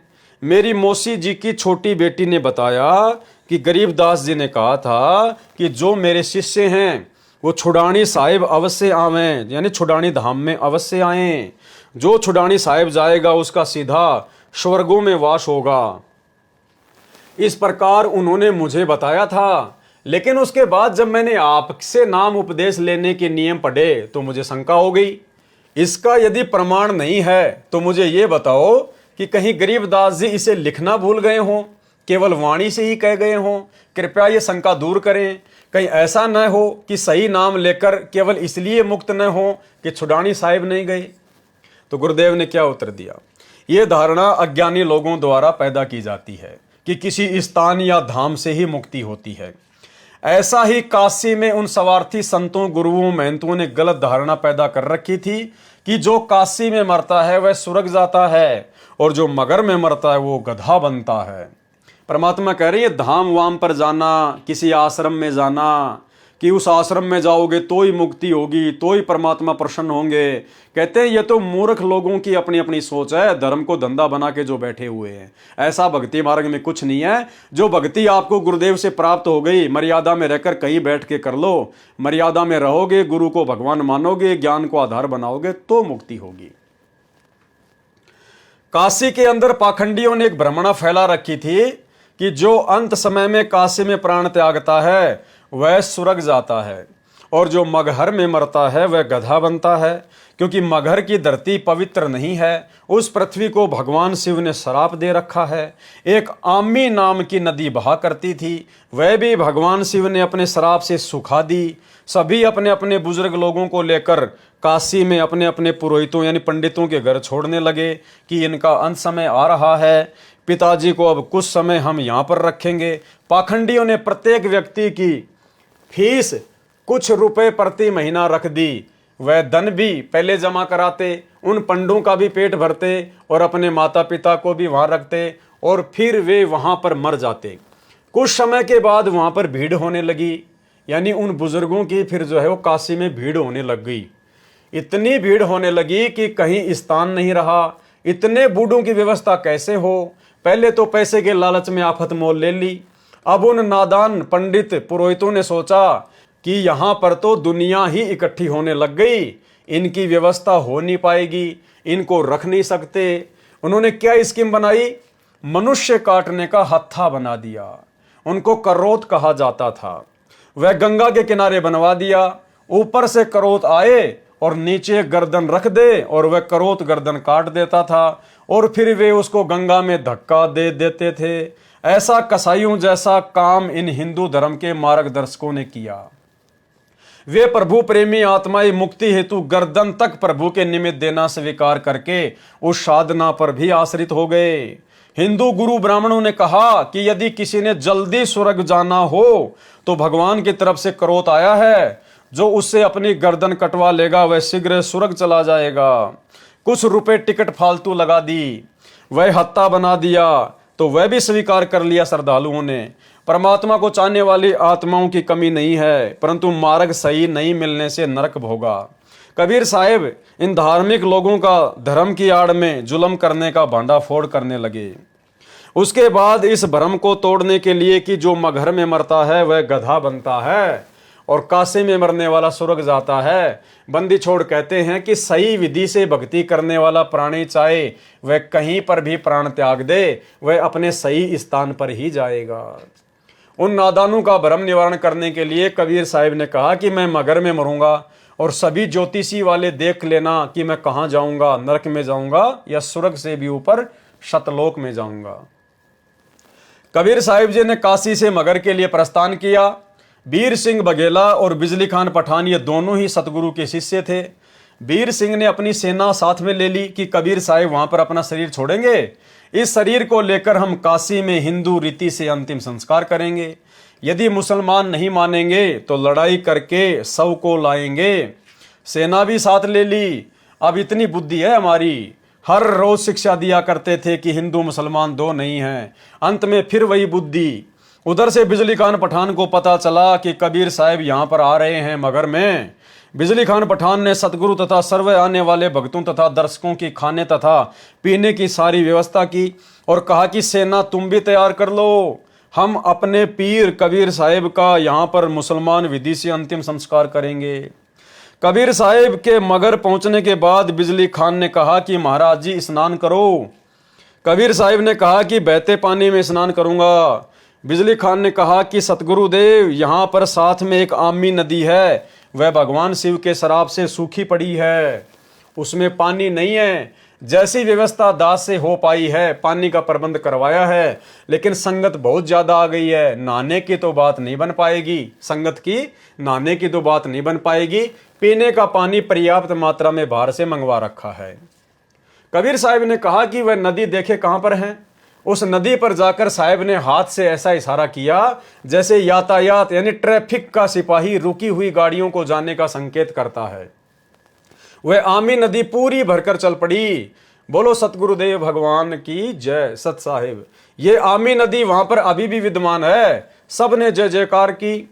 साहिब ने कहा कि एक चद्दर नीचे बिछाओ और एक मैं ऊपर ओढ़ूंगा, क्योंकि वे तो जानी जान थे। कहने लगे कि ये सेना कैसे ला रखी है तुमने। अब बिजली खान पठान और वीर सिंह बघेला आमने सामने खड़े हैं। उन्होंने तो मुंह लटका लिया और बोले नहीं। वे दूसरे हिंदू और मुसलमान बिना नाम वाले बोले कि जी हम आपका अंतिम संस्कार अपनी विधि से करेंगे। दूसरे कहते हैं कि हम अपनी विधि से करेंगे। चढ़ा ली बाहें, उठा लिए हथियार तथा कहने लगे कि आ जाओ। कबीर साहब ने कहा कि नादानो, क्या मैंने यही शिक्षा दी थी 120 वर्ष तक? इस मिट्टी का तुम क्या करोगे? चाहे फूंक दो या गाड़ दो, इससे क्या मिलेगा? तुमने क्या शिक्षा ली मेरे से? सुन लो, यदि झगड़ा कर लिया तो मेरे से बुरा नहीं होगा। वे जानते थे कि ये कबीर साहिब परम शक्ति युक्त है, यदि कुछ कह दिया तो बात बिगड़ जाएगी। शांत हो गए, पर मन में यही था कि शरीर छोड़ने दो, हमने तो वही करना है। वे तो जानी जान थे। कौन? कबीर परमात्मा। उस दिन गृह युद्ध शुरू हो जाता, सत्यानाश हो जाता। कबीर साहिब अपनी कृपया न बख्शते तो कबीर साहिब ने कहा कि एक काम कर लेना, तुम मेरे शरीर को आधा आधा काट लेना, परंतु लड़ना मत। ये मेरा अंतिम आदेश सुन लो और सुनो, इसमें जो वस्तु मिले उसको आधा आधा कर लेना।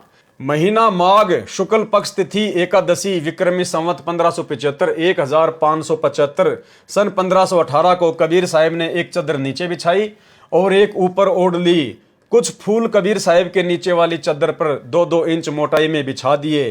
थोड़ी सी देर में आकाशवाणी हुई कि मैं तो जा रहा हूं सतलोक में, सुरग से भी ऊपर। देख लो चद्दर उठाकर, इसमें कोई शव नहीं है। जो वस्तु है वे आधी आधी बांट लेना, परंतु लड़ना नहीं।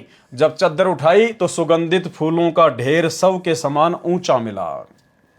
वीर देव सिंह बघेला और बिजली खान पठान एक दूसरे के सीने से लगकर ऐसे रोने लगे जैसे कि बच्चों की मां मर जाती है। फिर तो वहां पर रोना धोना शुरू हो गया। हिंदू और मुसलमानों का प्यार सदा के लिए अटूट बन गया। एक दूसरे को सीने से लगाकर हिंदू और मुसलमान रो रहे हैं। कहने लगे कि हम समझे नहीं, ये तो वास्तव में अल्लाह आए हुए थे। भाइयों और बहनों, देखो आज कितनी बड़ी दया बख्श दी कबीर परमात्मा सतगुरु रामपाल जी भगवान ने। अगर आज सतगुरु रामपाल जी भगवान अपने तत्व ज्ञान की विशेष रजा, विशेष दया, साध संगति से जोड़कर हम सत्सेवकों के ऊपर ना बगसते, तो भाइयों और बहनों संगत में 2 भाग तो हो ही चुके हैं। संत रामपाल जी की संगत में 2 पार्ट तो हो ही चुके हैं, एक तो साध संगति और एक सतलोक आश्रम मैनेजमेंट हरियाणा। और इन लोगों ने हमारे साथ में लड़ाई झगड़ा करने में, मारपीट करने में, साध संगतियों में आकर उपद्रव मचाने में, पुलिस प्रशासन को लेकर भक्तों के साथ मारपीट करने में, मुकदमेबाजी करने में, गाली गलौज करने में, धक्का मुक्की करने में, गुरुदेव के परिवार वालों ने, इन कोऑर्डिनेटरों ने और इनके पीछे लगी हुई नादान संगत ने कोई कमी नहीं छोड़ी, कोई कसर नहीं छोड़ी। लेकिन हम भगत भाई बहनों ने सतगुरु के आशीर्वाद से हमेशा शांति का परिचय दिया। हम भाई बहनों ने हमेशा हाथ जोड़े, हमने उनकी गालियां खाई, हमने उनकी मार पिटाई खाई, हमने उनके झूठे मुकदमे झेले, हम लोग जेल गए, लेकिन हमने ना उनको गाली दी, ना धक्का मुक्की की, ना हमने उनके साथ में कभी कोई मार पिटाई की, हमने तो सोचा भी नहीं। तो भाई और बहनों, यदि आज इस कलयुग की बिचली पीढ़ी में सतगुरु रामपाल जी भगवान का विशेष वीआईपी आशीर्वाद, विशेष सद्बुद्धि यदि साध संगति से जुड़ी हुई आत्माओं के ऊपर ना होती, तो भाई और बहनों आज ये गृह युद्ध छिड़ जाता, गृह युद्ध।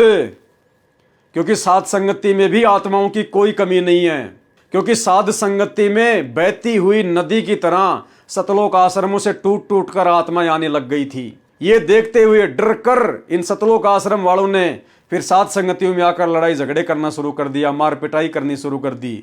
लेकिन हम लोगों ने अपने गुरुदेव के ज्ञान को आधार बनाकर फिर जगह जगह साध संगतियां करना बंद कर दी और परमेश्वर के आशीर्वाद से लाइव आने लग गए, लाइव साध संगतियां शुरू कर दी।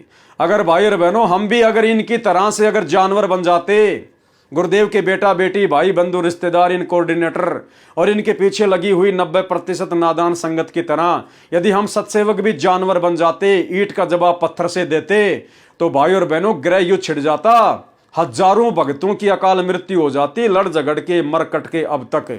तो ये गुरुदेव भगवान ने आप और हमारे ऊपर विशेष रजा बख्शी, जो रजा ना तो सतलोक आश्रम वालों के ऊपर है और जो रजा 650 साल पहले ना वीर सिंह बघेल के ऊपर थी और ना बिजली खान पठान के ऊपर थी। दोनों आपस में मरने मारने को तैयार थे। कहने लगे कि हम समझे नहीं, ये तो वास्तव में अल्लाह आए हुए थे और ऊपर आकाश में प्रकाश का गोला जा रहा था। तो वहां मगर में दोनों धर्मों हिंदुओं तथा मुसलमानों ने एक एक चद्दर तथा आधे आधे सुगंधित फूल लेकर 100 फुट के अंतर पर एक एक यादगार भिन्न भिन्न बनाई, जो आज भी विद्यमान है। तथा कुछ फूल लाकर काशी में जहां कबीर साहिब एक चबूतरे पर बैठकर सत्संग किया करते थे, वहां काशी चौरा नाम से यादगार बनाई। अब वहां पर बहुत बड़ा आश्रम बना हुआ है। मगर में दोनों यादगारों के बीच में एक सांझला द्वार भी है, यानी गेट भी है। आपस में कोई भेदभाव नहीं है। हिंदू और मुसलमान ऐसे रहते हैं जैसे माँ जाए भाई बहन रहा करते हैं। उनसे हमने बात की थी, यानी गुरुदेव भगवान कहते हैं जब मैं कुछ अपने भक्तों को लेकर वहां गया था, उनको दिखाने के लिए, भक्तों को विश्वास दिलाने के लिए, तो ये सब कुछ देखकर फिर हमने उनसे कुछ बात भी की थी। तो उन्होंने कहा कि हमारी आज तक धर्म के नाम पर कोई लड़ाई नहीं हुई। वैसे कहा सुनी तो घर के घर में हो ही जाती है, फिर भी हमारी आपस में धर्म के नाम पर लड़ाई नहीं होती। बिजली खान पठान ने दोनों यादगारों के नाम 500 बीघा जमीन दी, जिसमें हिंदू तथा मुसलमान अपने अपने प्रबंधक कमेटी बनाकर व्यवस्थित किए हैं। ये दास संत रामपाल दास सैकड़ों सेवकों सहित 3 बार इस ऐतिहासिक धार्मिक स्थल को देखकर आ चुका है। वहां जाकर ऐसा लगता है जैसे हमने सच्चाई का खजाना प्राप्त हो गया हो। बोलो सतगुरुदेव जी की जय सत साहेब।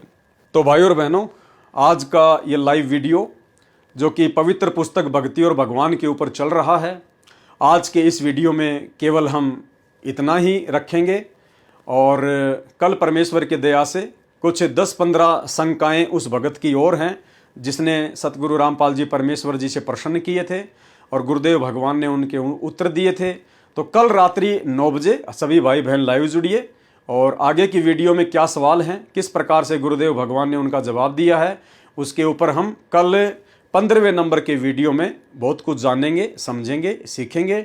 तब तक गुरुदेव भगवान हम सभी को इजाज़त दे, आशीर्वाद दे। बंदी छोड़ सतगुरु रामपाल जी भगवान की जय हो। बंदी छोड़।